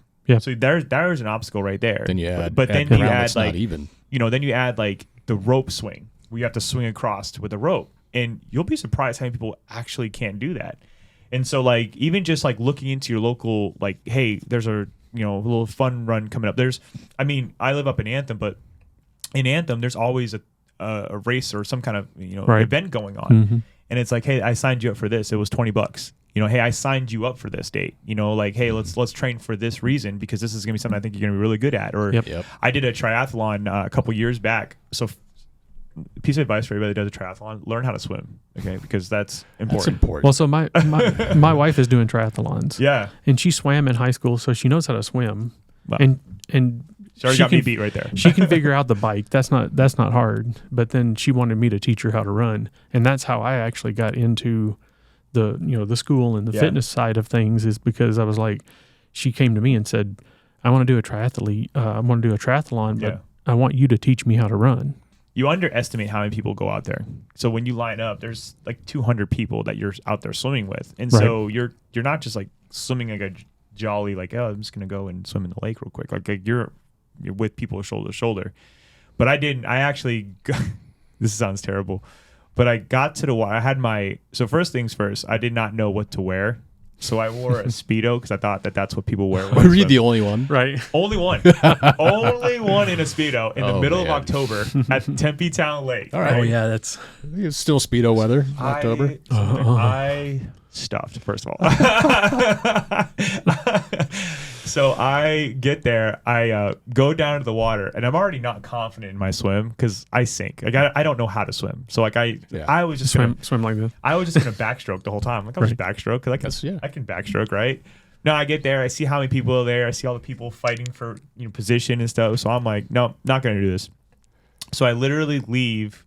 This was I leave. Come back an hour later. Because I was going back. I went back to my truck debating if I was going to do it or not. Finally talked myself into doing it. Go and do it. Do the bike. Do the race. And it was a great decision to do it. But I was so scared because I was this. I can't. I'm going to drown. No one's going to find me in this lake. There are people that are legit swimmers, and I don't even know how to do this. Well, you got the first part right, Speedo. Yeah. So you look like you knew what you were doing. Oh yeah. Did you have goggles too? I had the swim cap. I had the goggles because again, where I practice. Let me tell you where I practice for this swim. So I had a friend that did triathlons, and she's like, "Hey, you have to go to the lake and practice. Go find a lake because it's the best way to practice." Right. I lived in an apartment at the time. I just swam in the apartment pool, which is like a kiddie pool. Right. Let me see how long I can hold my breath underwater.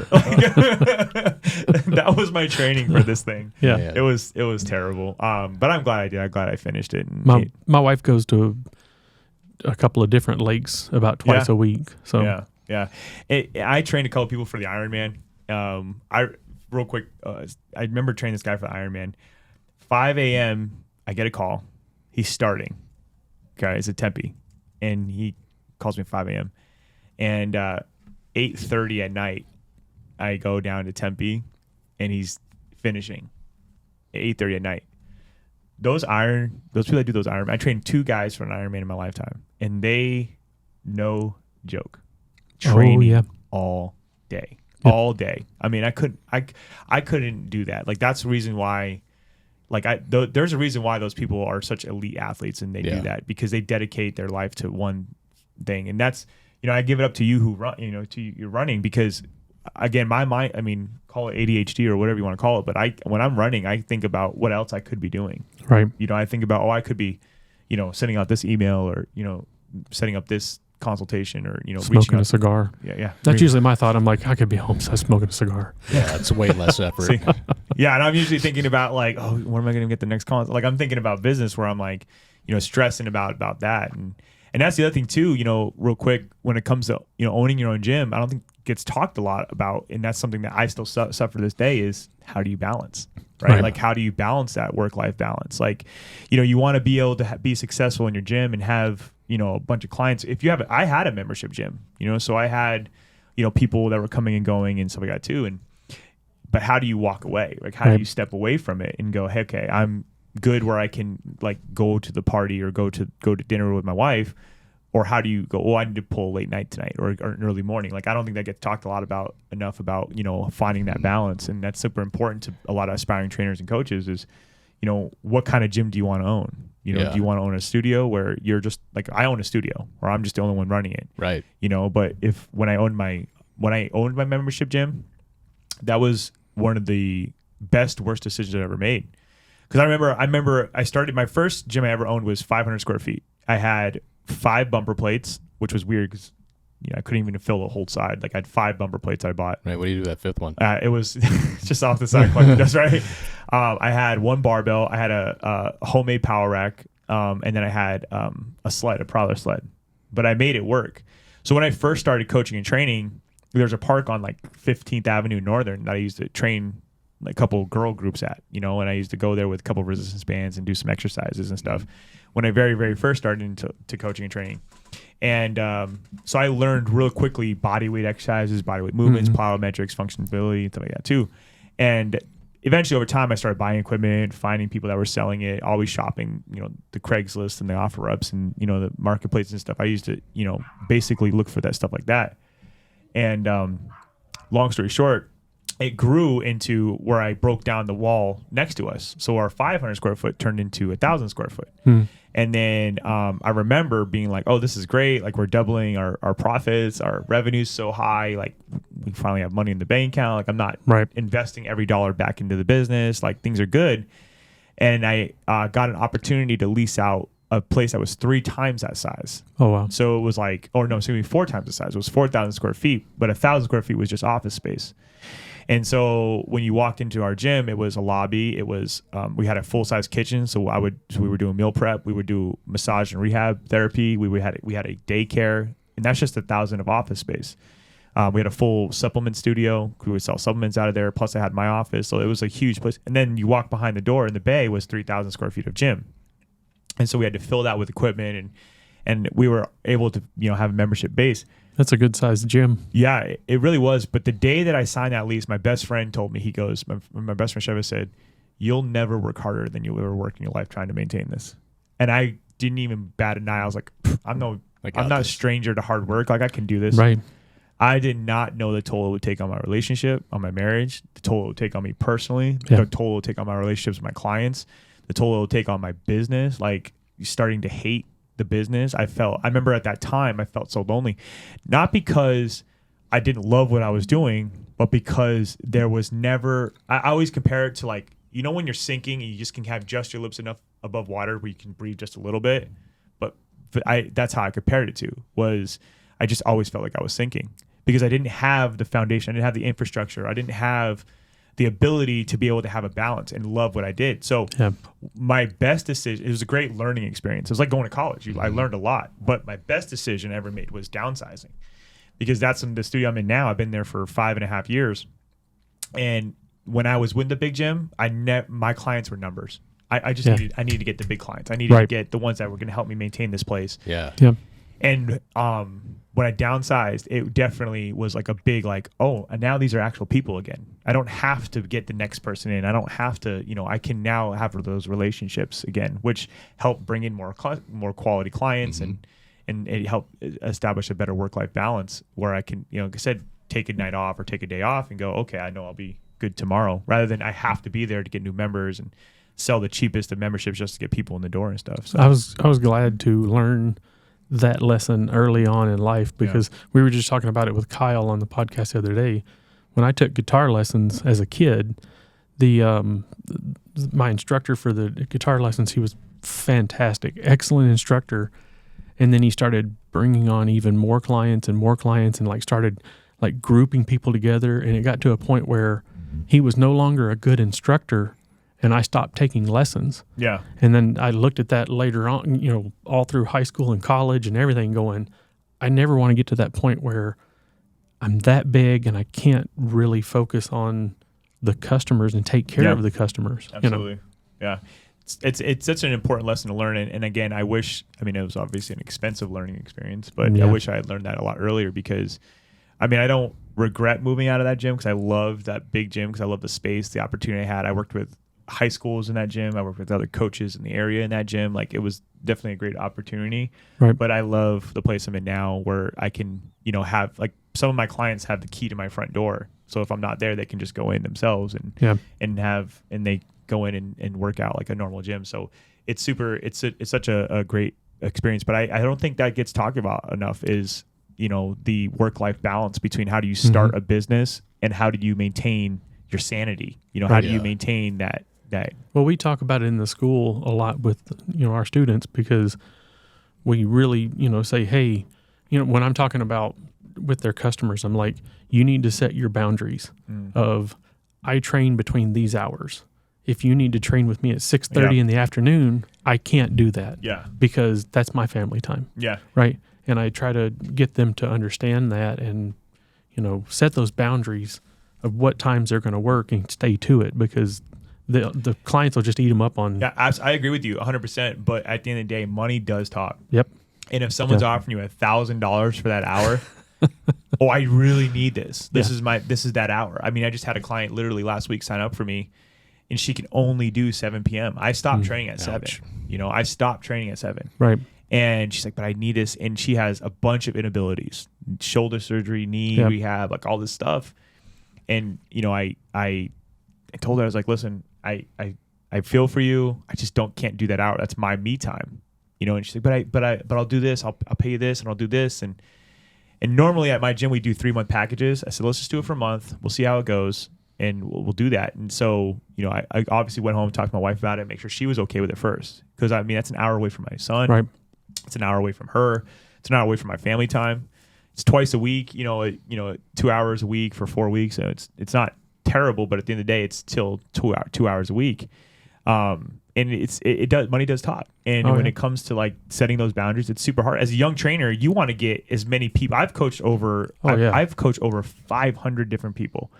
And you want to get as many bodies in front of you as possible. Yeah, sure. So you want to set those boundaries. At the end of the day, you want to set those boundaries. It's so difficult to, because in the beginning, for sure. Yeah, right. It's difficult because you want to be like, oh no, I can do this all day. When I first became independent for an entire summer from May to August, when I quit Fitness One, when I left 24-hour fitness, I took about a half a dozen clients with me, right? And I trained them independently at this gym. But I would get up, I would train. My first client was at 4 a.m. It was Rosa. I would train her at 4 a.m. I would train Mike at 5 a.m. Then I'd train a girl named Debbie at 6. I'd train 2 people at 7. I have to be at Fitness One at 8 a.m. because I was a fitness manager over there. So then I would train at Fitness One from 8 a.m. to 2 p.m., you know, as taking consultations and selling fitness. Then 2, I would train Sunita. 3, I would train Cal.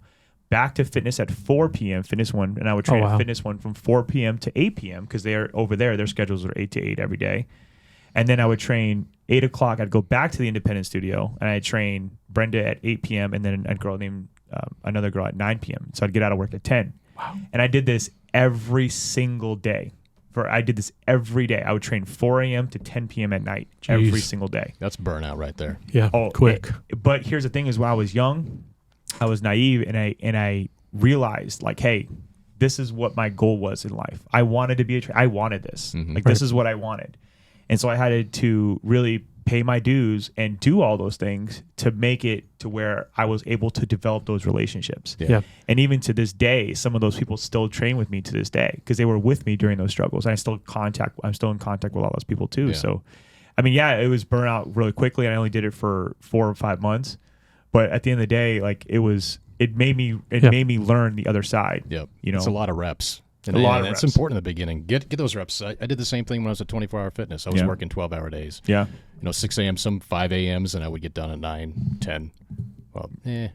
I think that was the latest I ever stayed. Right. But, man, I was so done. I'd go home, take a nap, and then just caffeinate myself as much as I possibly could and go back in there and try to be there for my clients, after the second part of the day, which is hard to rally. The morning's good. You're there. You get full attention in the afternoon. After that caffeine wears off, your eyes starting to close. You're not firing all cylinders, so they're not getting what they could have got out of you if they worked with you, say, in the morning. So I always felt like the late sessions, I'm like, they're not getting my true potential. They're not getting my best self. Right. And I felt like, well, maybe I should back off a little bit. But like you said, money does talk, and you're like, well, I've got this hour. Why not? Yeah. This is before I had my daughter. Like, why not? Why not just work all day, get more reps, make more money, of course. And it's all educational opportunities as well, because you're always learning. With clients, and you're learning how to program better and all that sort of thing. So it didn't last long. I started to, when I went independent, I'm like, I'm not doing that anymore. Yeah. Until somebody's like, hey, I can only work out at 8 p.m. And I'm like, oh, I'm off at 8. Yeah. And then they're like, I want to do a 30-pack. I'm like, all right, fine. Yeah. It's yours. Yeah, exactly. Yeah. And that's so hard. And like I said, having that mentor, that structure, because, excuse me, my mentor really helped me understand the selling part of it. He helped me understand the business part of it. I never had anybody help me understand like the actual structure of it. Like my wife's a certified health coach, and she, in her training, they really talked about setting those boundaries. And she would always tell me every day, like, you need to set boundaries. You need to set, how important it is to set boundaries. And it wasn't until I really understood what that meant, because then I wasn't such a slave to work. I was actually enjoying going to work and being like, oh, like I work right now, I work 5 a.m. to 10 a.m. I have a 4-hour break, and I come back and finish up the rest of the day. Right. But during that 4-hour break, I make sure I get my workout in. I make sure I get my food in. I make sure I answer any emails I have. If I have to take a rest, I'll take a rest. Like 4 hours of my day where I'm like, I need to go play with my son. Like I can do the things that I want to do to help create that balance. But that's so important that, we stress, because as coaches and trainers, like we want to build the best business. We want to have the best growth in our field. But at the end of the day, like, it's like, how do you say no to those clients that say, I'm going to do that? And honestly, to be honest with you, a lot of those clients that are really paying that much money, if you keep telling them no, they're going to keep raising the price anyway. So tell them no the first time. Trust me.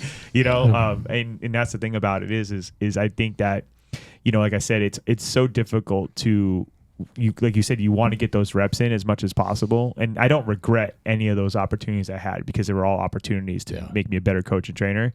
But at the end of the day, like I do regret like not having a better balance, because it does become more of a habit now. And that's where I fault. That's my fault, is I do a lot of things where it's like, well, money does. And I still to this day, like I said, I just picked up that client last week where it's like, oh, I guess I can do it now, which I wish, not that I regret it, but like it's again in the back of my head. I used to do it before. I can do it again, And when it's a one-on-one session, like we talked about earlier, those relationships are built.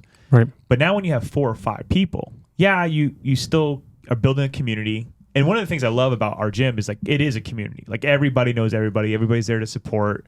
On Saturdays we do a 2-hour workout. So everybody that comes in on Saturdays is always enthusiastic for the workout, because there's a lot of things to it. But I definitely feel like if I'm going to charge more, I need to have more one-on-one. I spoke to a coach who's up in actually Washington, and he had told me one time, he said, hey man, charge the same as what you would charge for group as if it was individual. And I'm like, really? Yeah, because he says, well, you still gave me individualized training, and I was like, well, that's so weird, because it's not really individualized if everybody's doing the same workout. Right. But the flip side to that is it also made me a better coach and trainer, where now I can give somebody a personalized workout. Yeah, I mean, a squat to squat, but if you have an inability to do a squat, we can go and adjust this and have, this be our workout, whereas everybody else is, say, doing a barbell squat, but you're maybe doing a wall ball squat instead, and we can do that. But pricing is so weird because, I don't know about you guys, but when it comes to when I quote people on pricing, the first thing they do is obviously they try to haggle it down. Like, hey, hey, it's $500 for one time a week or whatever. Oh no, I can only do 2. Yeah. Oh, and then it becomes this like negotiation tactic, right? But it's hard to be able to justify like, oh, let's do $500 a week. Oh, but you're also going to train with 4 or 5 other people, Right. And that's where I think I struggle with now is how do I recently so I just put out this message like a couple months ago to our current clients. Like I haven't asked for an increase in, since I've been open. Right. But I'm not gonna lie, like with all the inflation going up and everything, I was like, I should probably ask for a raise, right? I should probably ask for an increase. And so I did. I mean, I think I ended up bumping up a couple people $50, whatever, right? like, but the hardest part is being able to go, oh, how do you justify it when you're training with 4 or 5 other people? Right. You want to, like, I'm not saying I'm a group trainer because I'm not. I always tell people I'm not group training, right? It's semi-private, so it's 4 to 5 people an hour. But like, if everybody's doing the same thing, everybody's got the same meal plan, and the structures are all the same with everybody else, is how do you say, oh, but by the way, it's still individualized, right? Like that's sort of the realm that I'm in now, where it's like, okay, it is individualized training. Like I'm the only coach in my gym, so you're not working with another coach. You have to look at it as, sorry, I didn't mean to interrupt you, but you have to look at it as you're not charging for your time, you're charging for your knowledge. 100%, yeah. And that's what you have to look at it. You're training 4 or 5 people at the same time. Yeah. They're all getting the same amount of knowledge. Right. Yeah. That goes back to that self-efficacy thing, where it's like, hey, if I've been doing this for 15 years, right, this is now my prices. I just find it so hard from a moral standpoint, and just from a self standpoint, where it's like, man, I feel like I shouldn't charge this because you're also training with 4 or 5 other people. The other problem you have with pricing is you're the owner of the company. Yeah. There's no one above you. Yeah. And I tell the students all the time, I'm like, create an LLC and hide behind that LLC. Yeah. And say, the company created these prices and I can't vary from them. Yeah. Or I can vary from them, $5 an hour or something like that. But, and that's where I run into being the owner of my company. Yeah. If one of my customers gets me on the phone, then they're like, yeah, do we have to do this so we can save some money? And I'm like, there's no one above me that I can go, nope, we have to because... Let me go talk to the boss real quick. Let me ask my manager. Ron says we have to. That car salesman. Yeah. Right, yeah. And, that's what I'm saying is like it's super hard because it's a good it's hard because it's a good problem to have because I have people that train. Like I said, every hour is booked. But again, when everybody's only paying $20 a session or $25 a session, I'm very thankful. I'm finally making that $100 an hour. But at the end of the day, like when you get a new person that wants to come on and you want to be like, hey, these are the prices. You can't kick off 4 people you're like, it'd be dumb for me to be like, okay, these 4 people are all paying me $100 an hour to train this client at $65 an hour. That'd be unlogical. Like that wouldn't make any sense. So it's hard to accustom to these new prices. One of the things that I got hurt really, really fast in was taking people on at $20 an hour. And then all of a sudden, everybody at that hour falls off. And now you're training this one person for $15 an hour. Yeah. Or this one person for $20 an hour. Right. And then you start going, oh, wow, this sucks. Like this is not even worth my time. Then you start devaluing that person because then as a coach, you start looking at them like, oh, you cheap ass. Like, why don't you give me what I'm worth? And then you start having that professional relationship with them because now you're not even taking them seriously. They're not taking it seriously because they're only paying 20. So pricing is so difficult. It's such a struggle because you know what you're worth. You have to find. But do you? I think a lot of trainers don't. They have no idea what they're worth. Right. Well, they don't. They just go, oh, well, everybody says I should charge $60 an hour, so I'm going to charge $60 an hour. See, right? That's the thing is when I got out of training school, when I first became a trainer, I was doing it for free because I just wanted to coach. Yeah. So I did everybody for free. Like I remember this one guy told me one time, like I wouldn't get out of bed for less than 80. And I was like, I want to get to that position. Like I want that type of mindset. Yeah. But when I first got out of school, I wanted to just do it. So I took $10. Cool, I'll take it. Right now I have a Groupon out, right? And my Groupon is $7 a training session. You know what I'm saying? That Groupon has been one of the best things for me because no one trains on the Groupon anymore. I don't have any spots for it. So no one trains on the Groupon anymore. But it's been the best thing for me because what they do is they come in, they go, oh, I didn't know you were here. So now it's advertising. Yeah. Then they go, oh, cool. Well, you definitely know what you're doing. So I'm going to go ahead and either because right now if you buy a Groupon with me, I take money off your top package, so that now I get the Groupon sales. So now it looks like I'm selling Groupons on the actual website. So it obviously bumps my algorithm up, and on top of that too, like they're paying full price for training sets because now they know what they're getting. My Groupon is supposed to be similar to the 3-pack at 24. That's where I got the idea for the Groupon was.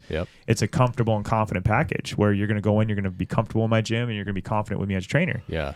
No one redeems a Groupon and does Groupon sessions with me because I don't have time to service them. They just automatically jump into the training sessions with me. Right. So it's a win-win for me as far as that goes. But the thing about it is would I train for $7 an hour? I try not to. I mean, I haven't done it in a couple of years, but when I first started out, I was doing that because I needed to get those Groupon clients in. Yeah. In fact, most of the clients I have now all came from Groupon. They've stuck with me this whole entire time. So yeah, I saw that on your website that it went to Groupon. Yeah, it was a Groupon thing. I've had that there for over 8 years or over 10 years now. I didn't even know Groupon was still a thing. Oh yeah, my wife uses it all the time. Really? All the time. I didn't. I literally thought it just had died out, and then I saw it on your website. I was like, all right. It was Living Social, and that was a big one for us, and then it changed in the Groupon. But that's what I'm saying is like, that's social media for me. For me, that gets me the clients. Because for me, people find me on there. You're lowering the barrier of entry for people who might not ever consider doing it. And they're like, well, it's only $7. Might as well. Yeah. And then they see how awesome it can be, and then they get to meet you, and they're exactly like, this is amazing. Yeah, that's exactly what it is. It's supposed to be a low risk, high reward. Because you're either going to like it and want to continue, or you're going to hate it and want to go somewhere else, which is fine with me. And that goes back to if they saw you on social media, they might not do it. But if they have to pay money at Groupon, they'll do it. Yeah, exactly. Which, it goes back to that same thing of, like, if you charge $60 an hour, people will be like, oh, okay, that's kind of normal. But if you charge $100 an hour, it's like, oh, wait, he must be really good. That's kind of how people generally look at that is like, all right, if they know what prices are in the industry, and a lot of people have no idea if they've never had a trainer, they don't know what the price is. And sometimes they hear, what do you mean $80 an hour? Seriously? Yeah. Okay, so I have a question. So if you charges $100 an hour, he must be really good. Mm-hmm. You don't think that the stigma now, I'm talking about now in 2023, the stigma of online training and overnight trainers, and you don't think that stigma has now impacted or affected that $100 an hour? Because the reason why I ask that question is because you're absolutely right. Like, if somebody was charging $100 an hour for a training session, I mean, maybe 10, 15 years ago, you can say, oh, he must be really, really good, or she must be really, really good. But I think now, because everybody in the world now can just jump online and get certified, it's like, well, they're not really good. So, like, that's the thing, too, is like, how do you differentiate, what's good and what's not? Well, I think that you look at it and you go, okay, this guy's $100 an hour, and he's been doing it for, I've seen him at least 2 or 3 months. Yeah. Because if he's $100 an hour and he's not good, he's not going to be doing it for 2 or 3 months. He's going to be doing it for a very short time, and then he's going to drop down to $40 a month. True. Or you just have a really good marketing plan. Yeah. Or you just have a really good, kind of going back to what we're talking about, like, you just have a really good way to advertise the same product, just different label it. Yep. Being a fan of a lot of those supplements that I was like infatuated with, like when I found out that they were the same product, I'm not going to name the 2 companies, but there was 2 companies that were literally their booths were across from each other. They were both selling protein powders, pre-workouts, the traditional aminos, all this fat burners and stuff. One was, one company in the same company, and then the owner was going back and forth between 2 because they were both his booth. They were both his company. You didn't know he was the owner because he wasn't the face. It wasn't, he wasn't putting himself out there. But, that's the thing is, like, how do you know who's good and who's not? And you're going to justify it just based on price? Like, I mean, at that point, that's so hard because, I mean, I would love to charge $100 an hour. I mean, I could charge $100 an hour, but to be honest with you, I don't, again, my schedule wouldn't allow me, because then I'd be, well, this person's paying 20, and only because they've been here for 5 years, that's why they're paying 20. Right. But this person's paying 100. There's no way I'm going to keep that person on for $100 an hour. Mm-hmm. I'm trying to, if my goal is try to build long-term relationships, my goal is try to build long-term relationships. I'm trying to, make these people want to stay on for not as long as possible, but get the most value out of what they're doing. There are some trainers out there that are good snake oil salesmen. Right. Yeah, it's unfortunate. They'll maybe, I don't know what their education is, but maybe let's just say it's not up to par, or it's just your beginning entry level education, and maybe they're good salesmen.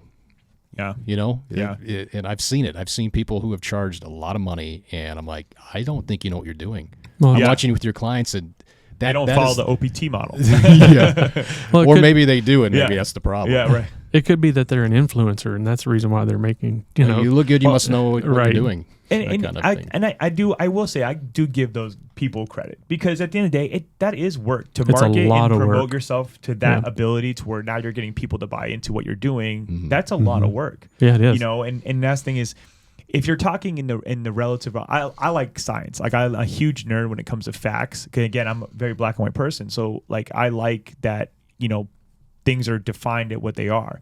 And so if a person can dedicate their life to promoting themselves that much and believe in themselves that much to doing it, then more power to them that they can charge that, because they probably only need 3 or 4 clients, you know, paying that, at that you price. know, and exactly. And so, you know, but at the end of the day, when it comes to like, you know, having 40, like I train 40 different people now. And I mean, there are times where I wish I was down to 20 and I can just manage those 20, but you know, I'm very blessed to be at where I'm at. And I thank God every day. Like I'm so appreciative to having those 40 people. I mean, it's about, like I said, it's about finding that core group of people that really going to have your back no matter what. And as far as price per hour for any new trainer out there that's really struggling with what do I charge or how much do you think I should charge? You know, number one, like I said, know your worth. If you truly feel like you're worth $100 an hour, you'll get it. You'll find people out there that'll pay for it.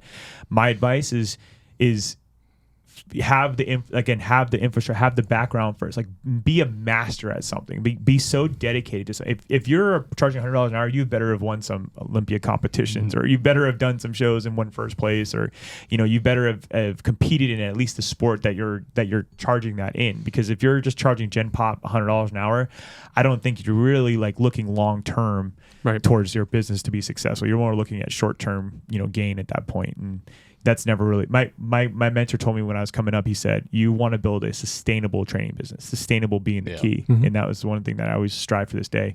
I had a friend tell me one time, she said, don't come home until you've earned $1. And that stuck with me to this day, because that allowed me to be okay with what I was coming home as long as it was $1.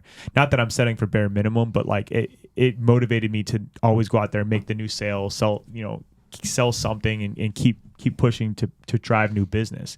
Right. You know, like right now I average 2 consults per week, or I try to shoot for 2 consults per week. And as an independent trainer, that's hard because you have to generate, you know, leads and walk-ins and things like that too. And so to have 2 consults per week is already hard, but you know, they say 80% of, you know, as an independent trainer, 80% of everybody that walks in your door already is whether or not they're going to buy training or not. Like 80% of everybody that walks in your door as an independent trainer already knows whether or not going to buy training. It's whether or not they're going to buy training with you. Right. And so now it's my job whether or not to tell that other 20%, hey, this is why you should get training from me, you know? So, you know, it's one of those things where pricing and having that, you know, those set goals. In fact, I was telling Travis last time we met was I still use the 24-hour fitness business plan. Like I still have the sheet. I still fill it out every month on the 1st. It's still due on the 1st. Yeah, you showed me. Yeah, I was like, you really are using that. Yeah, exactly. Like if my still have the same logo and everything on it. Or? It's so funny. So my mentor's name was Rod, and Rod and I at 24-hour fitness, he would hammer me. You know, if I didn't have it filled in the 1st, right? Yeah. He would hammer. We used to have this little FOM or FHM. I can't remember the name of it now, but it was a checklist of things that we would go over our one-on-one meetings. And we would literally fight during these one-on-one meetings because I wasn't generating enough sales. I was new, so I wasn't good. And all this other stuff. All I cared about was getting clients out. Hey, my client lost 10 pounds. He's like, yeah, but how much money did you bring for the company? Because he was doing his job. Right. You know what I'm saying? So I couldn't blame him for it because he was doing his job. But I still to this day laugh so hard because we would literally be across the desk like this fighting. And as soon as that meeting was over, we'd go and grab lunch. We'd hang out. He was one of my best friends. Like it was like nothing ever happened. That's awesome. Man, that sounds very familiar. Yeah, because we had this talk last time. With that, like you're doing your business plan for the next month. This is what you think you're going to bring in. And if you had a really good month, like a really good one, So there's some months, is $10,000 is a good month. Yeah, there's some months where I made 12. I think 12 something was my highest month. And then the next month for the business plan, I put like 7. Yeah, that wasn't good enough. No, it was not. They're not like, good enough. Why only 7? You did 12. Why not 14? I'm like, dude, the stars aligned last month. Yeah. Right. And I've got people that are in these spots that I can't fill. Yeah. Which leaves, and I was booked. I'm like, I don't know where to put anybody new. I don't have any more opportunity to get a new client. We'll sell them and put them with another trainer. It's all blue. My whole schedule's blue, Yeah. which meant an actual client. And like, all right, we'll do more in supplements. I'm like, Yeah. "No, I'm already meeting that in the Yeah. first week every of every month. Yeah. And now you want me to up that from 200 to even more. I'm like, that's not my thing. It's training. I will say I am very thankful to those people. Yeah. I can't say enough how thankful I am because it allowed me the ability to learn why it's serious. Yep. I was solely focused on getting the client results, right? If someone came to me and wanted to lose weight, my whole goal was to make them lose weight. It wasn't, I didn't care about how much money they were spending. I just wanted to impact their life. Like I just wanted to be, I always say this to this day, as corny and cheesy as it sounds, if there's just one person whose life I've impacted, I'm okay with it. I'm okay with, my life at that point. And so my whole goal, my very first client's her name was Judy. And I still remember to this day, but she was over 65 and she was obviously special populations where she had inabilities to be able to function. And I will say I definitely impacted her life. But the thing about it was I didn't care how much money she spent. That wasn't my gig. That was my boss's gig. You worry about the money. I'll worry about the client.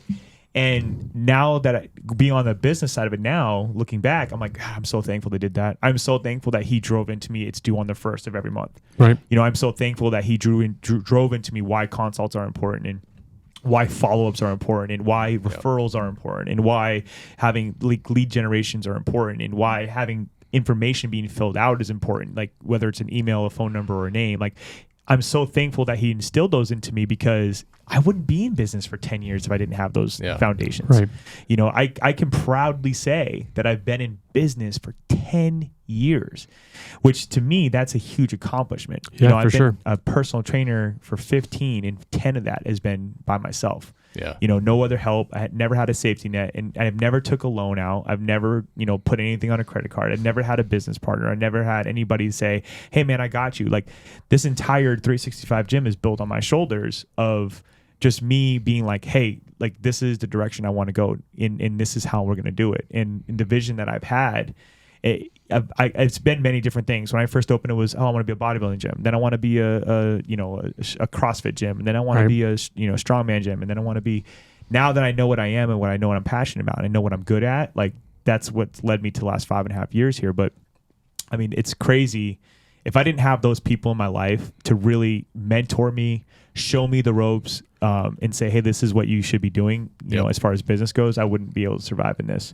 Right. And honestly, I'll say this. One of the things I'm so proud of, and again, I don't like to, sort of brag or boast about what we do as a gym, but I am so proud of the people that come in every single day because the amount of hard work that it takes to get up and do it every day. Like somebody told me the other day, they go, I wasn't feeling well the other day. And they go, how come you didn't cancel? I was like, because I don't cancel.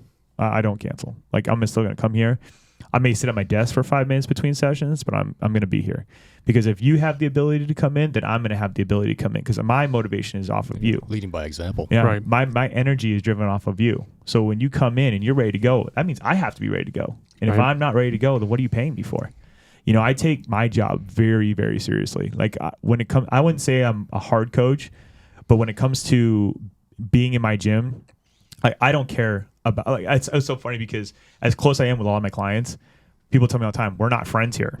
You're not, because they've heard this from me before. We're not friends here. And I'm like, because I've said that before. Like, hey, we're not here to be friends. We're here to get your results. Right. And at the end of the day, like, that's all I care about. I don't care about what you did last night. I don't care about what's going on. As terrible, because this sounds terrible, right? Because the first word in personal training is personal, right? Right. And so you want to be personal with these people. But at the end of the day, like, I just care about the results. Like, and that sounds, even repeating it back sounds very weird, but like, it's true. Like, I definitely care about whether or not you're going to be out of pre-diabetic range. Well, you're not their doctor. You're not their psychiatrist, right? Which, you're, which a lot of people say, well, you have to wear 10 different hats, and I'm like, okay, that's cool. I can, but it is one of those things where, before the session, after the session, we can chat, we can talk, we can hang out, we can do our thing, right? But when it's game time, it's game time. We have to be head down. We have to be ready to go because we're going to weigh in every 12 weeks. We're going to see the results every 12 weeks, and I'm going to give you a letter grade on how you did. And I would want you to get an A. I want you to get an A+. I'm in school now. devastates me when I don't get an A. It kills me. I'm like, what am I wasting my time for if I'm not going to get an A? Yeah. And so, when it comes to those results, like I need you to get results. I don't care if you don't want to refer anybody on. That's fine. I just want you to feel the same feeling I had. Like when you lost all that weight, when I was at one point really overweight too. Yeah. And I want you to have that same experience and have that same feeling of wow, I feel flipping good. Like I love fitness.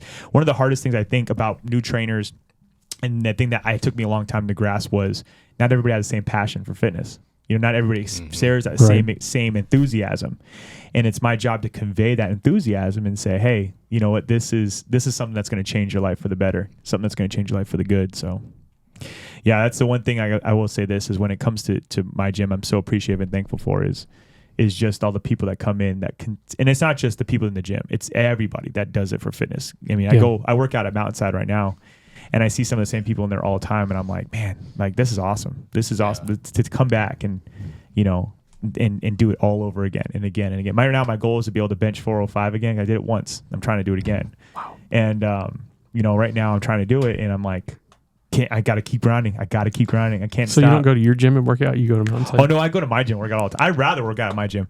But there are times where you're like, I need some external motivation. Right. I need some. You don't realize, that person that's doing the other lift, they don't realize like you're watching them because they're your competition. Like that person that's over there squatting that has no clue who you are. I'm like watching them going, how much are they squatting? Yeah. How much are they lifting right now? I'm trying to count the plates. Yeah. I'm watching them going, okay, they did 5. I'll just walk up behind them and maybe when they're done and maybe do 6 just in case. They don't know that I'm watching them, but you know, they don't know that they're my competition. You've seen that one guy. You see it on Instagram. It's on YouTube too. But the Anatoly. Yes. Anatoly. Dude, have you seen that? No. He's the cleaner. He's got a cleaning outfit and everything. Oh yeah, I did see that. Yeah, somebody janitor. sent me a video of him like doing like deadlift, like he just like picked up 405 like nothing. He just picks it up and moves it and cleans underneath and then it. mops. Yeah. Puts it back, and everybody's everybody's standing there looking at him like, what the hell just happened? because these guys are monsters and they're like, they're doing it and barely doing it, and then he walks over and just moves it. The one thing I will say this, I wish it's so funny because like I said, I bartend at night and a lot of people go, hey man, are you security here? Are you security? I'm like, oh, I hate being boxed in. I hate when people, boxed in. Sometimes you're I wish, big. You must be security. Yeah, exactly. Yeah. And I go, oh man, I wish. Sometimes I wish I was, not or wore baggier clothes or something. That way I can just, be like, oh, incognito. Yeah, you're muscular. You must be dumb. Yeah. Last night I was working and this guy goes, "You look like you played football and lift some weights." I'm like, "Oh, do I? Yeah. Well, yeah, just here and there," which I'm thankful for because obviously the work is paying off. I mean, they're compliments. At the end of the day, they're just they're compliments. But I always find it so funny when people go, "Oh, you look like you work out." I'm like, "Oh, thank you, I guess." What does that mean? What's worse is when people stop saying that. You're like, "Oh, oh yeah." That's what people do to me. They're like, "Wait, man, you run? Really?" Oh, we had the conversation not too long ago. Yeah. Yeah, it's so funny because like I said, when people stop saying that, you go, "God, I gotta hit that gym harder." That's where I'm at right now. Yeah, that's where people stop saying that's you where work I'm out at because I haven't been. Yeah. And it shows. Yeah, or like when the other guy, like when the new guy comes in, and like, "Oh man, I gotta hit this a little harder. This guy's already showing me up. Like I gotta start going a little bit more." So the worst thing is saying you look like a runner. Yeah, that's an insult. Yeah. What are you saying? I'm aerodynamic. Yeah, it means I look like I just jog for a living. That's not the look I want. I don't want to look aerodynamic. Yeah, I got down to 193 because I'm 6'3". Yeah. So I got down to 193, and everybody asked me if I was dead, if I was dying, if I had something wrong with me because I was really, really skinny, And then the next thing is, do you run a lot?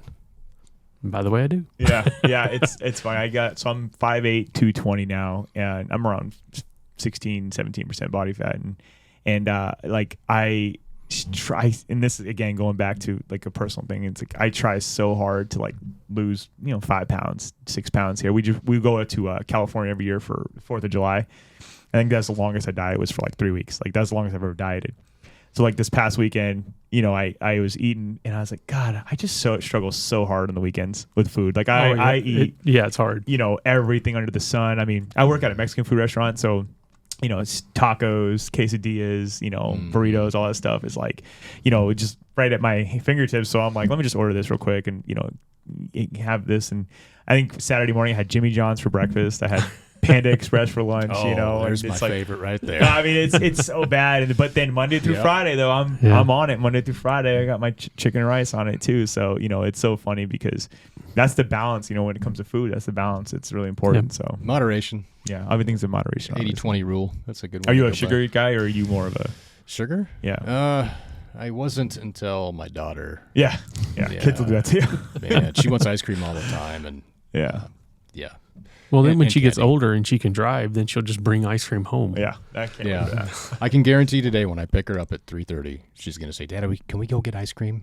And I'm going to say, "We've got popsicles at home, and that's what we're going to do." At least I don't know about you guys, but at least you guys. I mean, I don't know if you guys have the wife that sends you the crumble post, the crumble Instagram post that says, "Oh, this is. Can you believe this is the cookies of the day?" And I'm like, No, I just like I said, I have daughters that pick it up and bring it home. My wife brings it home once every week to every other week, and she went Saturday.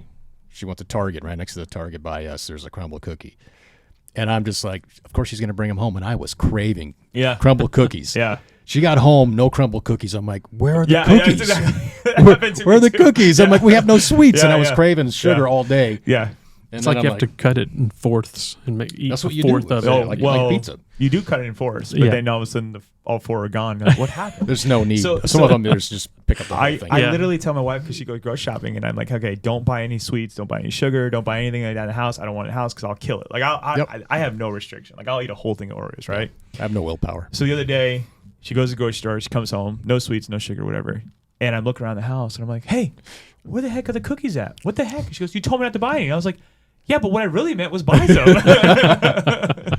You listened to You me. should Why know did me you by listen now. to me? Yeah. Why did you not buy any? Man, it's a fight for those things at Yeah. home.